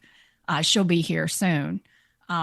He walks out, and it's this woman who'd been completely discredited at that point. So, and she was doing things, Dave, like sleeping with the people. So she had this camp of men that she was kind of manipulating. I mean, it goes right. And so that wasn't the only crisis actor I met. In fact, it really made me feel like most of the people there were actually operatives. Well, if you look at the shootings, one of the things that tipped me off to how crazy Las Vegas shootings were is the first thing I saw was a crisis actor who just kept showing up interview after interview after interview, and his story was drifting, and he just was inauthentic looking. But if you look at others, like the Florida shooting, I kept seeing the same guy with the same funny hat and all the different scenes. And I'm going, why does that guy keep showing up? And then you find out the guy's actually an actor by trade. And I'm going, this is nuts. This is crazy. Yeah. And so I actually think all the shootings are fake. Not fake as in they didn't happen, but rather fake as in they were not just a crazy teenager. They're way more than that. I think they're all way more than that. Well, and it's like in Chaos, the idea too that they wanted to start, a race war. Like that was like they wanted to blame this horrific thing. Like it seemed like that is what they were trying to do. And I think, who was it that wrote that book, or was it Alex Jones that talked about the fact that, this was the plan, like they had seen the plan to have a school shooting, to argue against argue for gun control. It's like, well, I don't even think it's that. I think it's more to get us to argue about gun control. Right. That they're not trying to get rid of gun control. They're trying to get us to fight about it. Yeah. And I think you're right about that. And the reason you don't hear about Vegas is because they blew it so badly. Right. Forget about Vegas. It's the biggest shooting since Gettysburg. Right? And yet, but we don't mention it because there's too many loose ends there. And Tucker was all over that one, by the way. He was all over that one. So what was crazy is I was two of my coworkers were down there. I've never talked to them about this, but one of them survived the Columbine shooting. Really? She was down there. Yeah. I mean, that's a total coincidence, but it's still, it was just very bizarre. Well, the crisis actor who I spotted right away, and I said, okay, there's something wrong with the story. He started out as a hick from Alaska. He ended up being a state senator in Alaska. I go, boy, that was a pretty good pay. That was a pretty good job elevation, going from an elk hunting nobody to state senator. Yeah. Yeah. It's actually, it's wild. I think for people, for somebody like me, it is very disorienting, right? Because I believed that I could do deep research on something, just like you're saying, and figure it out, figure it out, and not anymore. I mean, well, the question is, could you before? I get this. So. I get this, but I get this sense that as the internet evolved, the guys who were controlling this process also had to evolve. And maybe Mike Benz, who I also, by the way, think is a very complicated character by any stretch of the imagination. Here's a guy who's got 1 million followers. He follows 200. One of them's me. I'm trying to figure that out. and he says the right things, but he's encyclopedic. Mm-hmm. And Mm-hmm. and there's, and again, if Mike hears this, Mike, I think a lot of things you say are really helpful, but you are more complicated than just some smart guy. But he said back in around 2013, they realized they were kind of losing the narrative. Right. And they had to get control of it. And that's when things really began to change. And I noticed, I had to go back and read all my annual reviews. And I noticed back in 15, a much greater sense of a coherent story that I could put together, where I could collect the pieces and they fit to a picture. And now the pieces, it's like someone dropped acid in my coffee. You know, it's just fragmented images. And that's a signal noise, though, right, Dave? You can't kill the signal, but you can turn. I mean, I reference that line that you said previous conversations all the time. Me too. Now, I want. I know we're. We've got some time, and I want to shift here because we should talk about real estate. Well, I want to talk about real estate, but I also want to talk about precious metals too, and what you guys think about what's going on in the metals market. But should we start with? Let's start with real estate, and let's start with and go with Melody's latest Substack in relation to what's happening right now in commercial and residential. Yeah, so.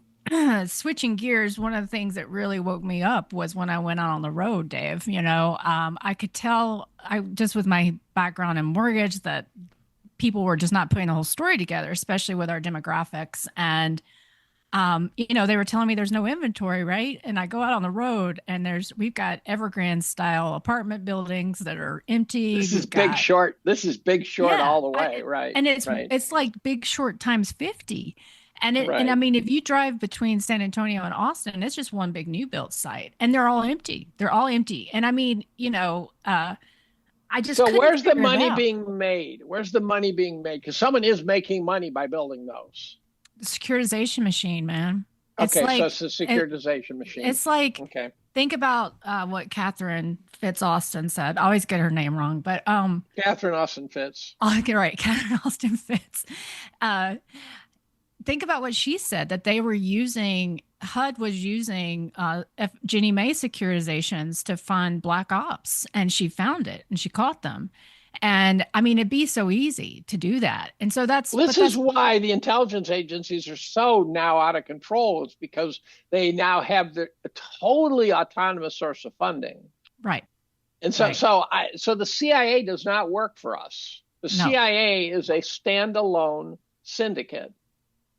And it's interwoven with Mossad. It's interwoven with the various, MI5, MI6, but they fund themselves. They have a budget, but it's not relevant. If you took away their budget, they would just sell more children. Right.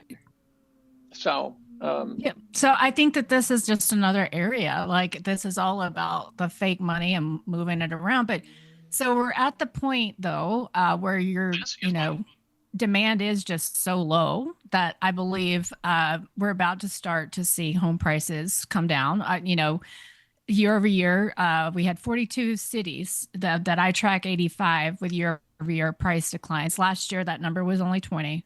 And so, it's spreading, and there's been so much fraud in mortgage. It's going to be the auto sector times 2 or 3 because, it's just bigger and sexier for these the auto fraudsters. sector could be the auto sector times 10. Yeah. Right.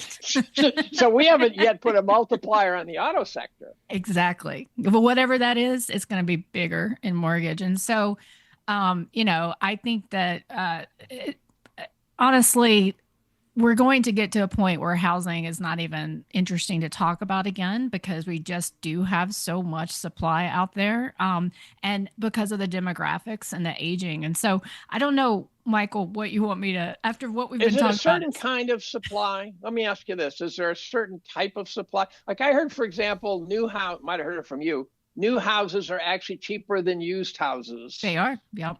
And that's because the home builders are smart enough to know they got to get their inventory out now. That's right. Is that the argument? Did I hear that from you? I take it? Yeah, okay. Absolutely. And so, they're doing about like if you look at the median price when they revised it in July, down below 400,000, they're on average taking about 50,000 in incentives off that. So you're already looking at a median price around 350,000. But all over the country, there's different dynamics in each of these markets as to what that supply is. But at the same, so a lot of people make the argument, in the Northeast, there wasn't all this building, et cetera. Believe me, everywhere they could build. I'm going to tell you where there's building. I have this on my to-do list. By the way, in 08, 07, 08, 09, one thing that was noticeable was that the home builders were telling us there was a problem. I mean, the real estate market rolled over, 06? And it sort of quietly rolled over and no one really noticed, and except for Tanta. But the home builders weren't buying land and building on it. They were buying options to buy land. So they knew not to get way out over their skis on land purchases. And then I think they were building and selling and building and selling, trying to avoid getting too many spec houses on the market at any one time. None of the major home builders went bankrupt. They got hurt. Lennar got a tax bailout. Oh, they did? They sure did. And you should read that article from 2009, Dave. It is hilarious. They talk about how they made such a big mistake and they'll never do it again. And they only produced like 30,000 homes that year. Sounds like they did like 90,000. Peter. Sounds like a right, exactly. Peter. Exactly. Right. How could they declare a housing emergency? Because they're talking about that. And what does that mean? Right. What does that mean? They're going to bail the builders out again. They'll do some sort of, the government might end up buying a lot of those empty homes. I wouldn't be surprised. But they'll do some sort of. Did the inventory get bought up by BlackRock and these guys? Yeah. I was at those auctions. I saw it. I mean, that is how, for those, because I managed default at the end of the cycle. And for those of us in that space, I mean, there was no end in sight. It was terrifying, to be honest. Just, in my life, I didn't have one for many, many years. And, but that's how the agencies got rid of it. They basically. If you ask Grok, what percentage of the single family houses are owned by investing money? There's a term for it. I'm drawing a blank on, but whatever. Private capital, I guess. I don't know. It gives you ridiculously tiny numbers. Yeah, like 2% is what they say. Yeah, exactly. And then someone else will say, no, it's 30%. It's so. We don't know. Heaven only knows. We don't know because of these county recordings, and that you can put a fake LLC or blah blah. They can have 80,000 names. But go ahead. Yeah. And then we've got this problem where this Mitch Wexler guy is talking about all the debt on municipal balance sheets. Like you go to build a school, or you got to put in a new stadium or put a roof on, you just roll the bond over. And he mentioned one that had 8,500 people and $2 billion in debt. Yeah. And exactly. he says municipal debt alone could bankrupt the country. Yes, absolutely. And did you just see Chicago? Like they just got kicked out of some municipal fund. It's like, I don't know about you, but it feels impossible to keep up with everything because there's just something, new every nanosecond. But go ahead. What were you going to say? And then you got, we didn't quite finish the AI bubble because the AI, they're building $1 trillion, right? I mean, it's an unbelievable amount. And there's no revenue. There's no consumer, and and the stuff they're doing has the life expectancy of a fruit fly. And now you've told us that some of it is a bunch of Indian guys answering the questions on the other end of the line. That's right. And I'm going, holy moly, that's just ridiculous. I never would have believed that would be happening. So you got some guy quick. I remember Y2K, which was also a grift. I remember I was at a site called Time Bomb 2000, which was the #1 chat board chatting about what's going to happen. And there was a guy at that chat board named Dexter. Now, it's ironic that Dexter's also a serial killer on TV. Right. And Harry Dexter White. Dexter somehow seemed like a cute name. And Dexter could answer any question on any subject And so someone say this chip's not going to work, and Dexter would say, no, there's such and such a chip, blah, blah, blah, it'll be fine, that sort of thing. And Dexter never engaged beyond just providing that color. So if you ask Dexter a question, you never got sort of a Dexter answering you. Dexter never chatted. And so if the modern era, you'd say Dexter's AI, right? But I don't think he was. The second the rollover occurred, Dexter disappears. And the people are left with what just happened. Now, people say, well, I've had software guys say, yeah, we fixed it. I go, no, you didn't. No, you didn't. And the reason you didn't is because if we had fixed it, they didn't fix it in Argentina. They didn't fix it in Portugal or Greece or whatever. There's a lot of places there would have been various brush fires blowing up where the COBOL program just didn't work. Nothing. The whole thing was a fake. It's wild. And it was just to sell a software and hardware. Yeah. It's just wild. It's wild to think, and it's wild. Go ahead, Mike. No. I don't know. Well, that's why I want to get your guys' thoughts on what's happening with precious metals right now, and silver and gold. I mean, I'm looking at right now. It's fake. Well, the paper value, right? I mean, it depends on what you read, but the paper value has gone down. I didn't see what it's doing today, but the last couple of days has gone down. But yet, the physical, people are buying more of the physical. So what is that all about, and what is your guys' thoughts?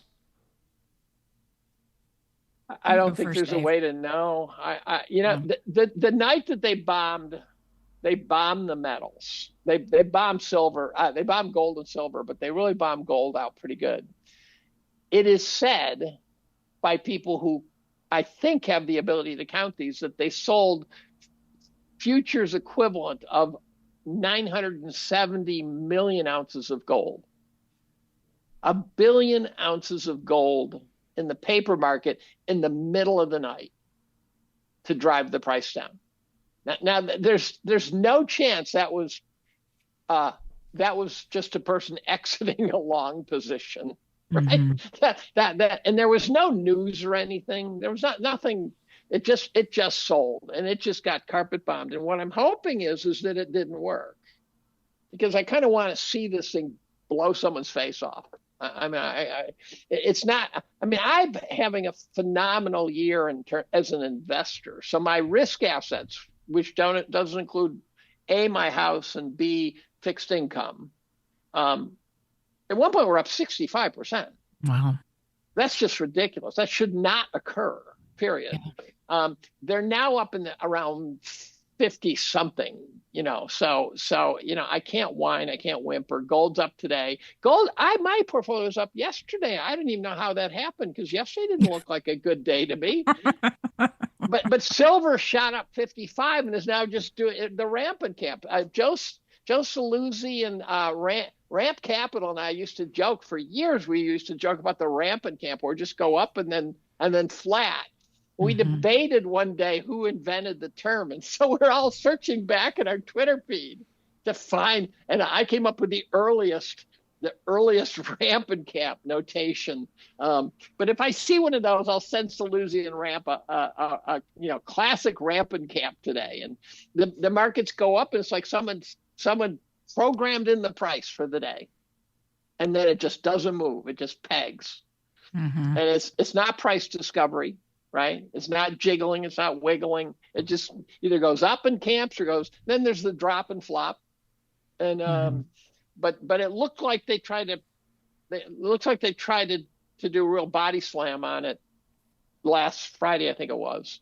But it's pretty resilient right now. There's no way to price gold.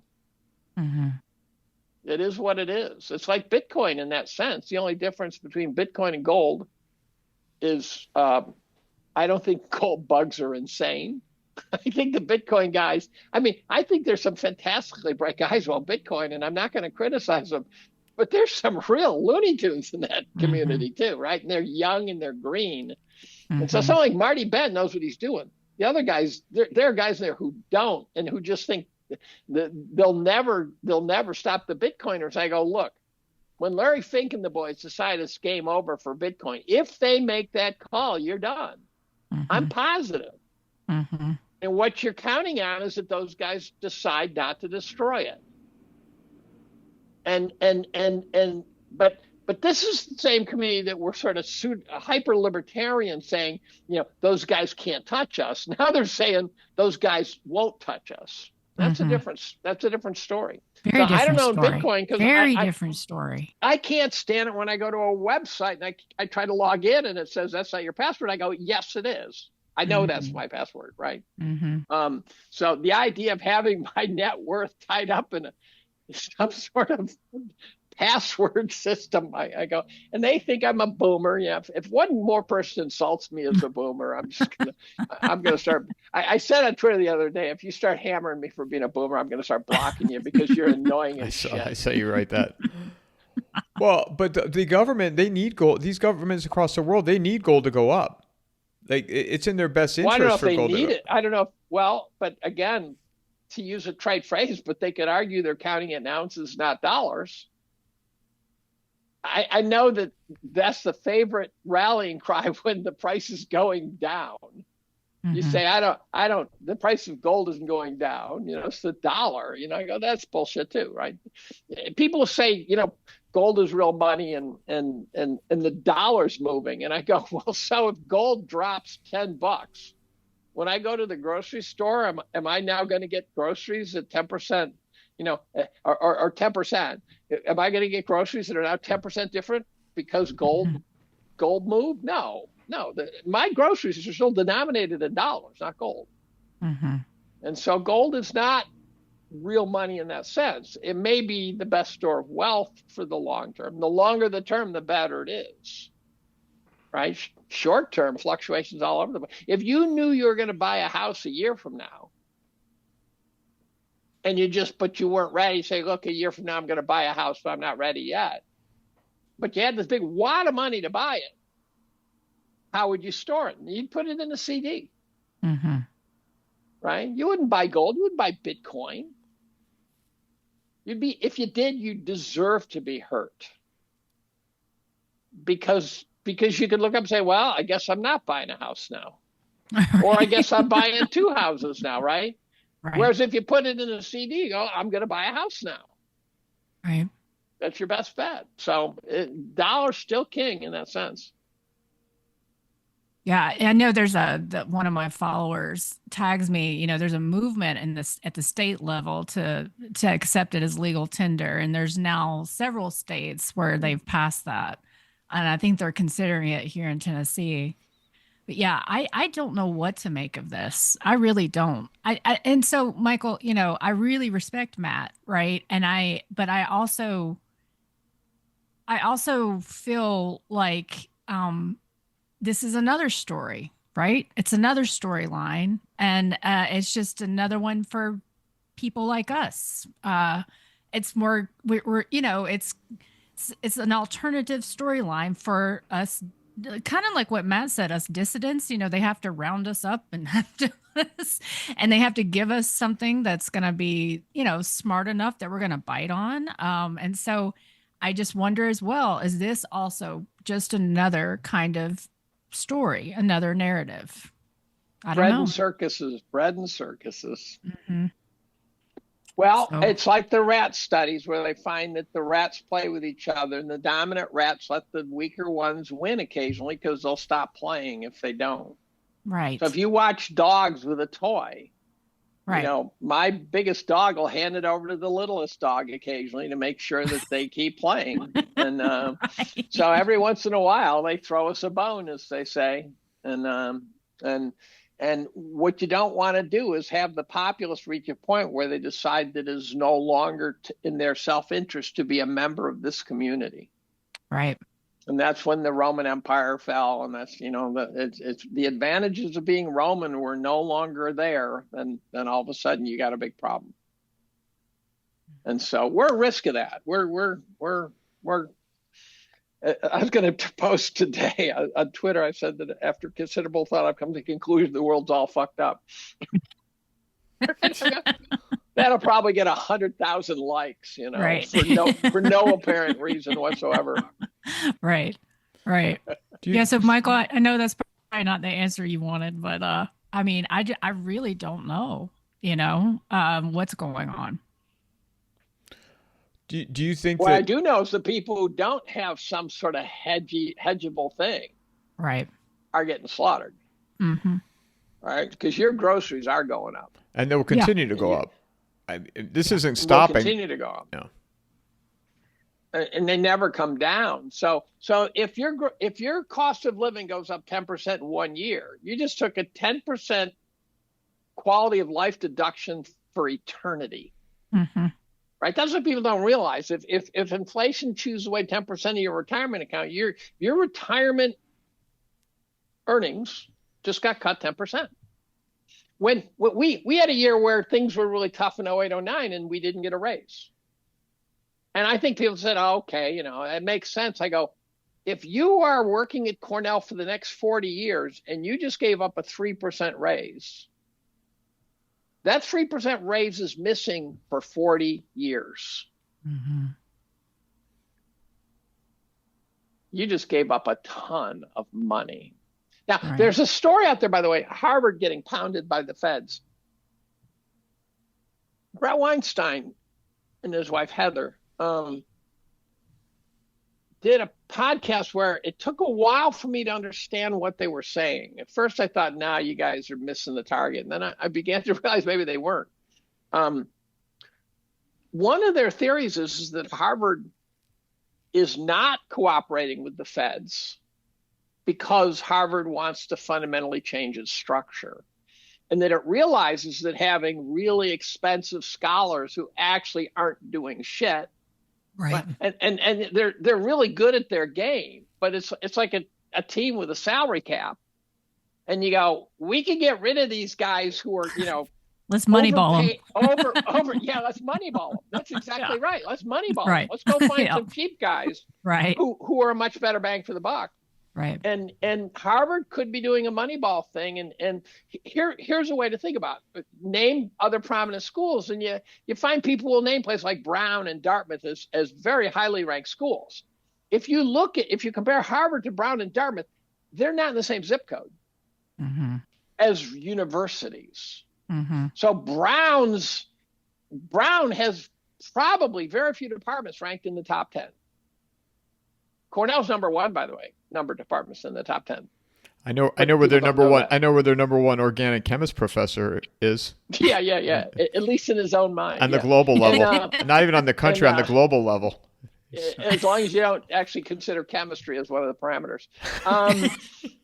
And same with Dartmouth. Dartmouth is a college. They have grad programs, and they have like the I think it's the Tuck Business School, but they're a college. They're tiny compared to Harvard, but they're famous and prominent.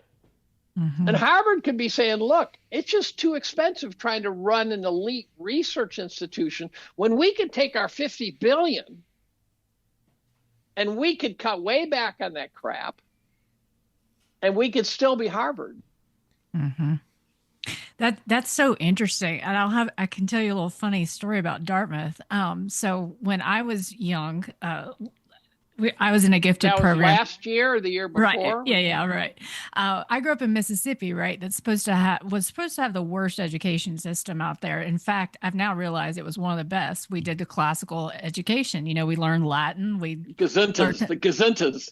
Yeah. So the gazintas? No. One gazinta 10 times. Oh.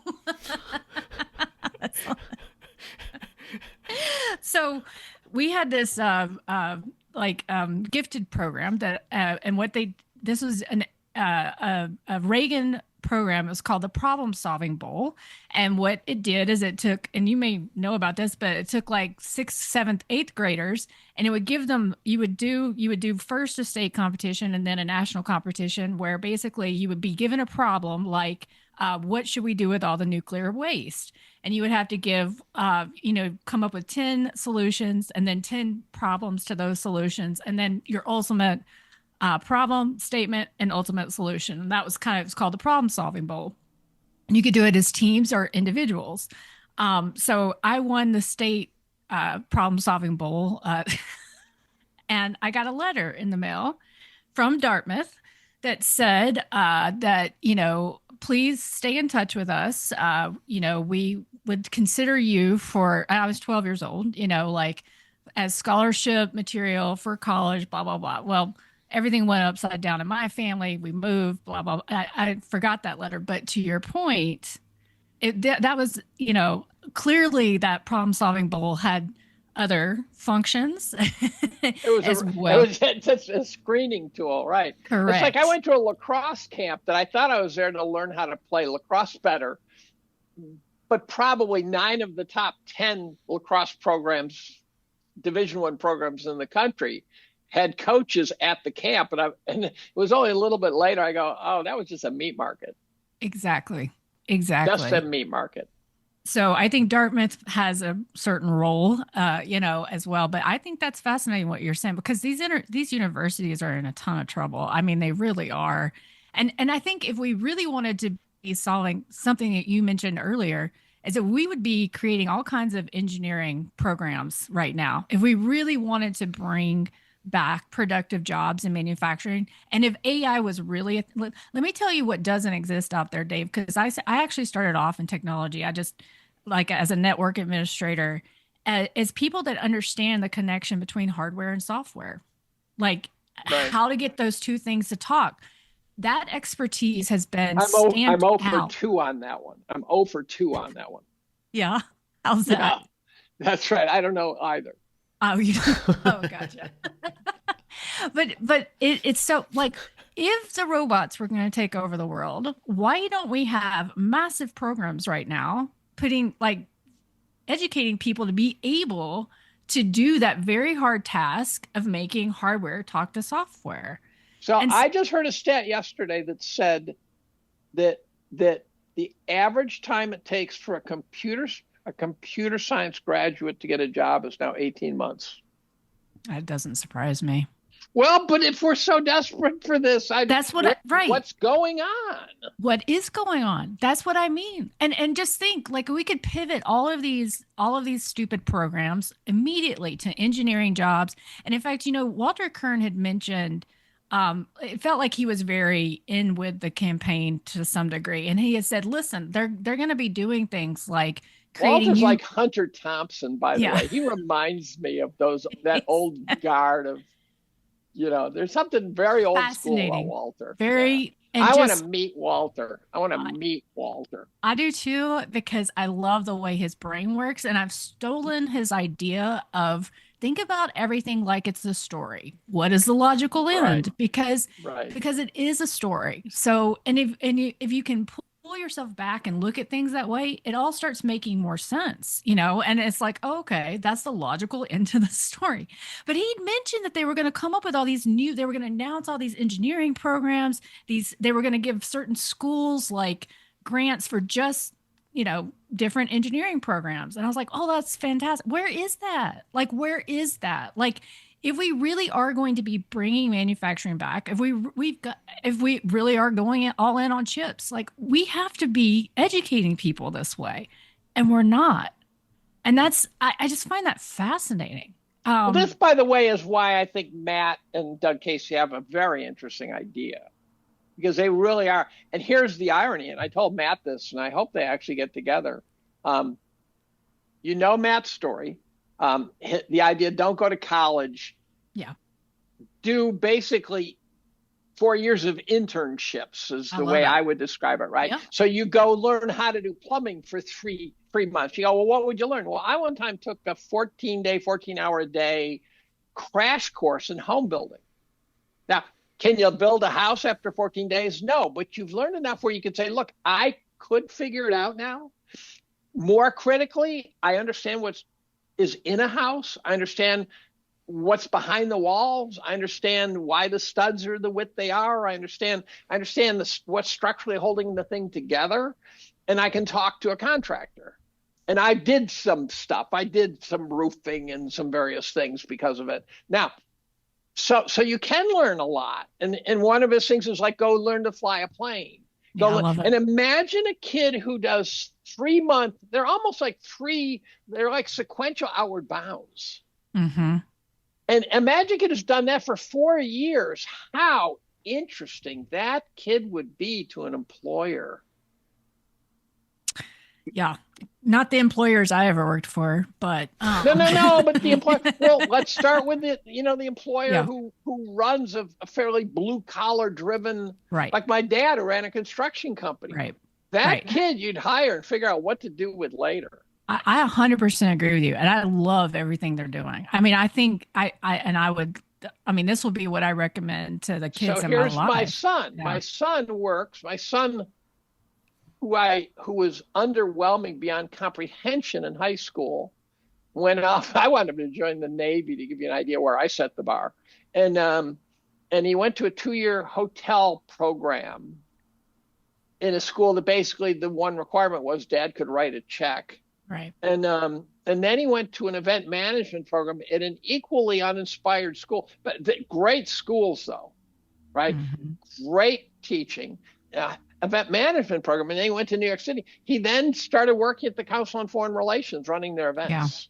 Yeah. And then he moved to Thailand to teach English as a second language for 2 years. And then they actually sent an emissary, said, would you come back? He said, no. Mm-hmm. And then he came back, and now he has a resume though, because that was big time job. That was a huge job. That was the toughest of all the jobs. And then they came after him again, said, look, you tell us how many hours you want to work, how much you want to be paid. We'll take whatever we can get. And now he's working at the council, but he's started several companies. The first one didn't work. Second one I hope works. The second one is to get into something like HVAC repair. The first thing you need is a certificate. You don't know how to do it. It's like getting a learner's permit. Mm-hmm. And the companies will hire you with that, and they will train you. But that's a step one that's really useful. And he is providing the certificate. He's providing the course material and stuff to get that certificate. Well, that's awesome. I know we're going to wrap up here in a second, but the thing that I wonder, Melody, maybe you chime in here. You have to pee, don't you, Mike? No, Melody's got to go. Melody's got to jump. Melody's got to jump off. But we can push it to 125. Okay. All right. Got a rhythm going now. 125 on Saturday or today? Because Dave's got a hard stop on Saturday. Today's Wednesday for people that are watching. I know. I really wanted to cancel my meeting, but go ahead. But the question is too, and Matt's talking about writing a follow-up from the standpoint, because he has a young daughter from a female. And what is the best course of action? Wait a minute, a young daughter from a female, isn't that where you? No, for a female. Oh, for a female. Okay. But what is the best course of action for? You've seen it with the preparation with a young male, but what if for a young girl? And I have friends that have daughters that I'm watching it. I'm like, I don't know what the answer is here. Like what the best course is: to go to college, not go to college. He was talking about a culinary school in Italy. I got to be honest. Like the best course of action is to learn critical thinking. Like period. I mean, that's in many ways. Where? Well, right. Well, for me is what she's going to learn it from. Like the 12-year-old in my life. I'm constantly pushing her to critically think, to question, to ask. But so I agree, Michael. Like, what is it? But I think that's the core. And also, I think something Matt talks about as well is the gaining of real confidence. What I see in kids today is like fake confidence. It's all fake. And the minute you kind of push on it, and a short attention span. Yeah. They problem solve. They've measured this. So give kids a challenging problem. And the time they struggle on it before they quit is shrinking. It's so small. Yeah. Now, the other thing we noticed, one of my colleagues noticed that on exam, some kid will come and say, I don't know how to do this question. And it'll be like 3 or 4 lines, and then you have to do something. The kids go right to the question at the bottom line. It says, what is X? And they skip over the first 3 because they're used to reading emails. Mm-hmm. And so they go, well, this is just bullshit. Let me just get to the question. You go, no. On the exam, we gave you the bullshit because you need to know what the answer to the question, right? Right. And so the other thing I've noticed, the big change, and it might be I've just had a non-statistical class, but I had a class of 25 kids last year. Every one of them was the shy kid. Mm-hmm. And they were all nice kids, but every one of them was the shy kid. And I don't think that's just a random sampling error. Right. Right. When you get on an elevator before iPhones, you had to deal with the fact that you're there with a bunch of strangers and you kind of That's had to right. cope. And if you wanted to go out on a date, you had to find a way to ask that chick out on a date That's right. without then wanting to slice your wrist when she shot you down like a goddamn B-52, right? And now you don't have to cope with that shit. And it shows up. You get on the elevator, everyone's got their phone out. And they don't have to communicate. I wrote this in my last Substack. I took my mom out for dinner last week, and there was this young couple sitting at the table next to us, and they sit down. They're both in their phones separately, like this. The food gets delivered. They put the phone down like one time. They taste it. They say how it tastes to each other, and then back each of them. I'm like, why?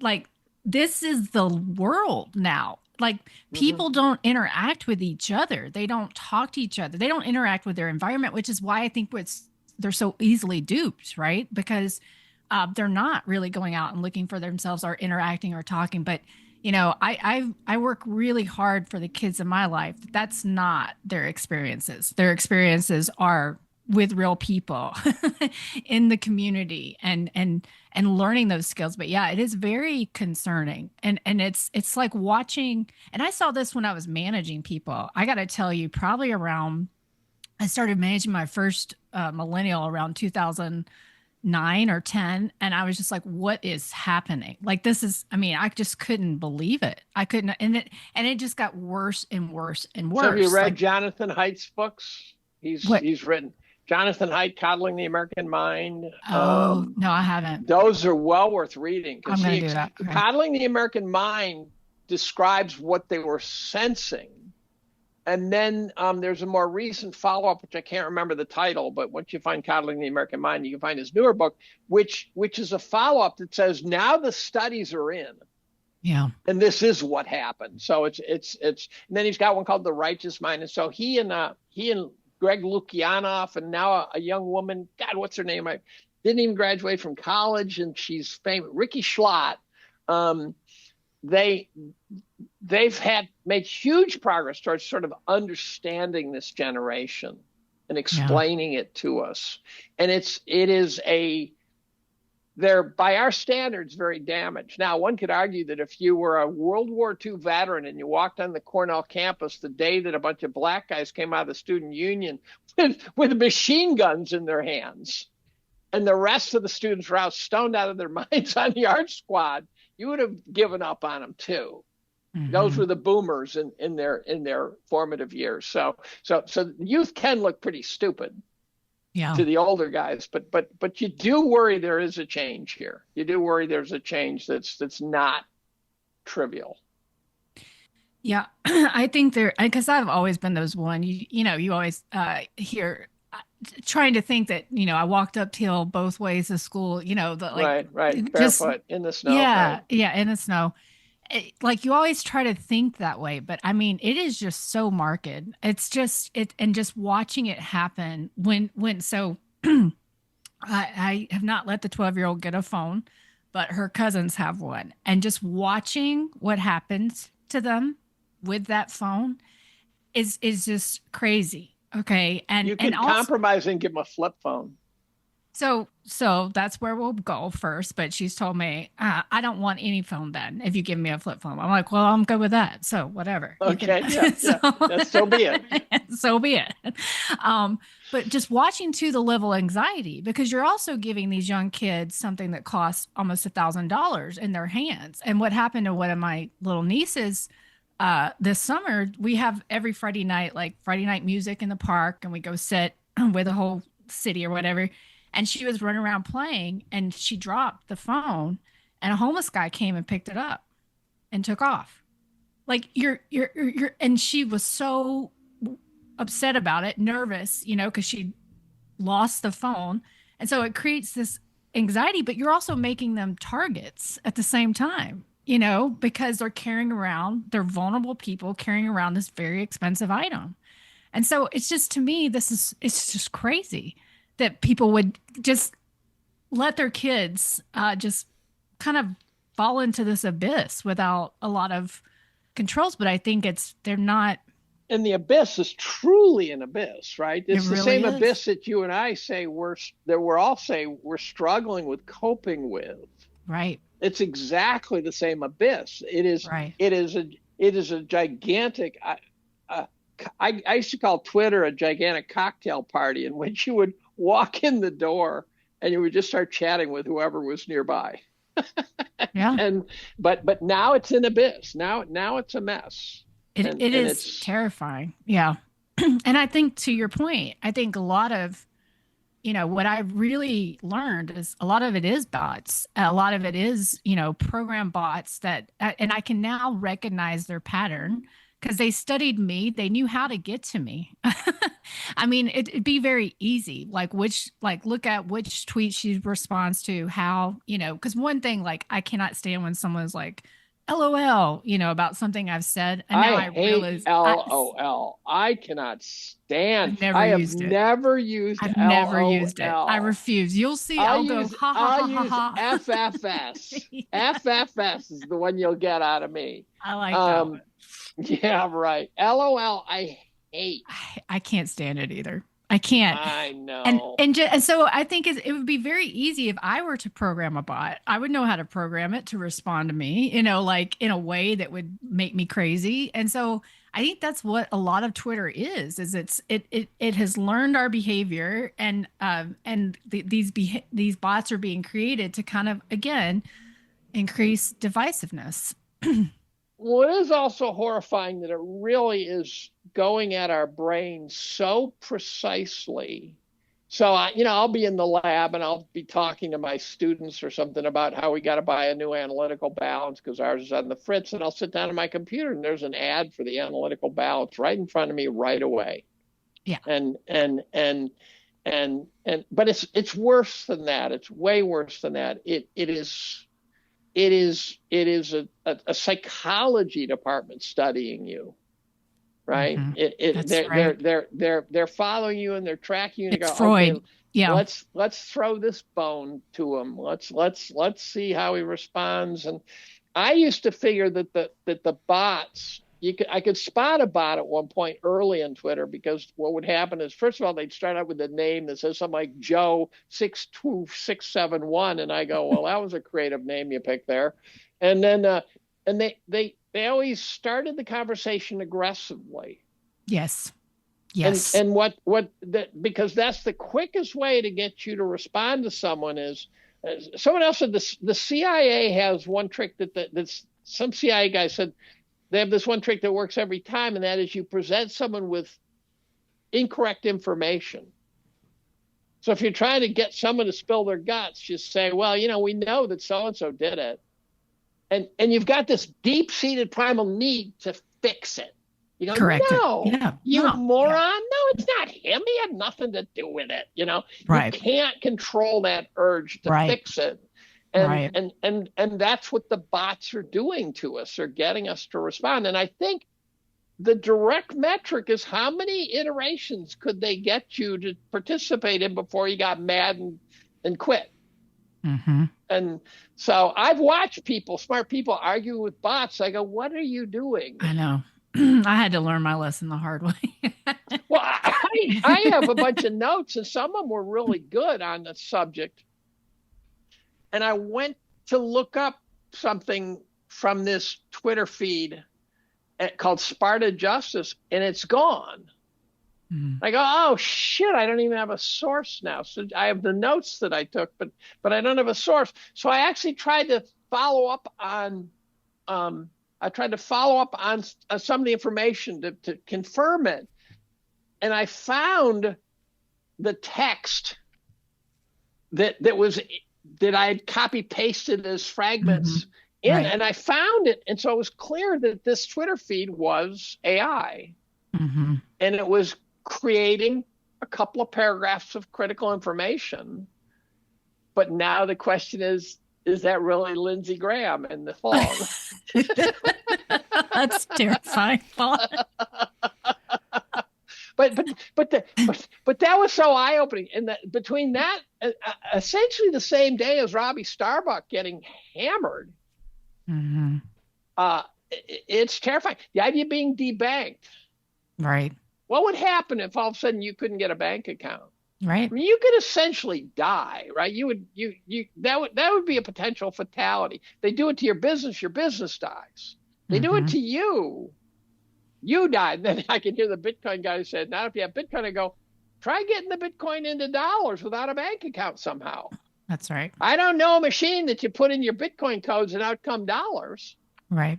Maybe there are cash machines. Maybe there are, but I bet there are banks. They're cash ATM. They're Bitcoin ATMs all across the U.S. I don't know how many of them are working. What do you bet if you've been debanked? They won't give you the money. Oh yeah. No, they'll figure it out. They'll figure it out. Debanking is evil. Debanking is really evil. Melody, do you have to go? Do you have to wrap up, Melody? We can wrap it up, I guess. I have to. It's 1:30 is my meeting. So. It's 5 minutes. I wish I could keep talking. That's 5 minutes. Well, it's just all more reason to do this again. Yeah, Melody, we'll do it again. Melody, where can people find you? X Twitter, M3_Melody, M3 Melody Substack, and M3 Melody YouTube. Dave. Under my desk. Right. At David B. Collum on Twitter. I'm not positive I'm going to write a year in review this year. I'm not sure I can get one out. Really? It's at that level. Yeah.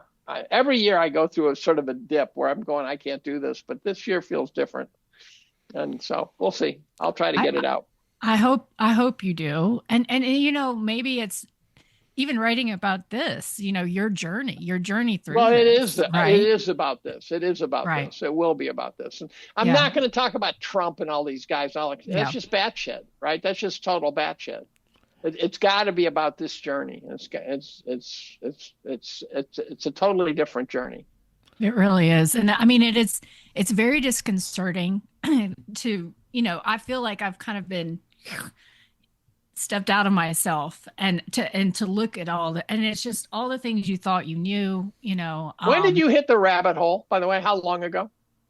So I hit it and then went back to sleep. So I was in New York for September 11th. And I was working for the senator when they were doing the 9/11 commission. And I was with the senator when Wellstone was killed. And the senator was on the Intelligence Committee for 18 years.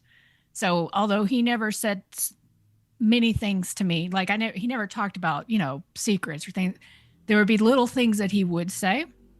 Like when the power went out that year after 9/11, he's like, this is step one.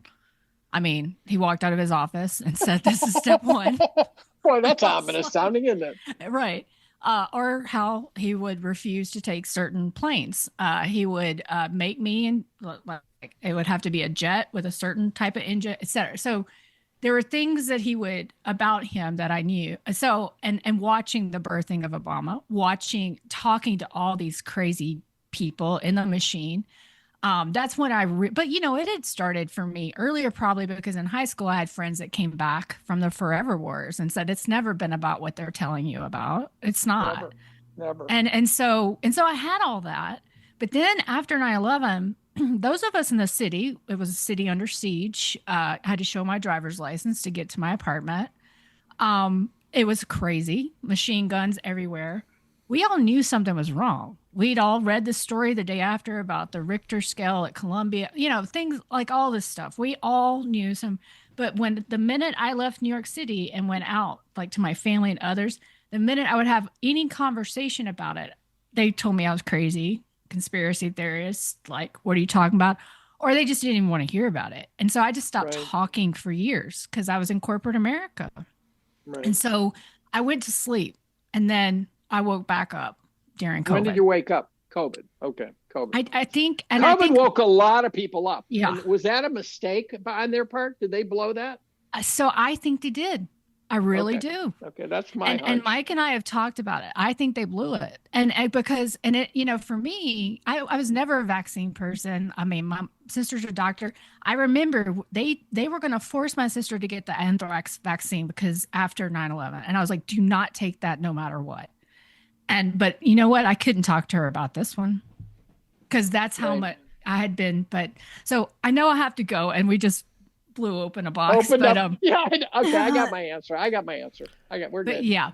So no, I would love to talk more because I think this is an important shift and it's an important time, and we need, people like you talking about it because it's happening to everybody. They just don't have the words to articulate it, and so I personally am praying that your writer's block goes away. Or the soapbox. Yeah. And we have a platform, right? And so Right. I feel like, they are looking to us to help navigate this really, really challenging time. So I'm praying that your writer's block goes away. I think you'll be able to pull it out. I'll try. I do too. I'll try. Guys, All right. I know Melody, I know everybody got to go. Please consider supporting Melody on her Substack. She's working very hard. Dave will look for the year in review. And then for myself, all these conversations I put up early on Substack for all my paid subscribers. And I also put it on Patreon for my paid subscribers. I read all the comments on YouTube and Rumble and all the audio stuff. So link or comment, like, share, and much appreciated. Thank you, guys. Don't log off yet, Mike. I want to talk about something else. So Okay. we'll let Melody. I'm gonna stop the recording though. Yes. Mic please. drop. Mic drop.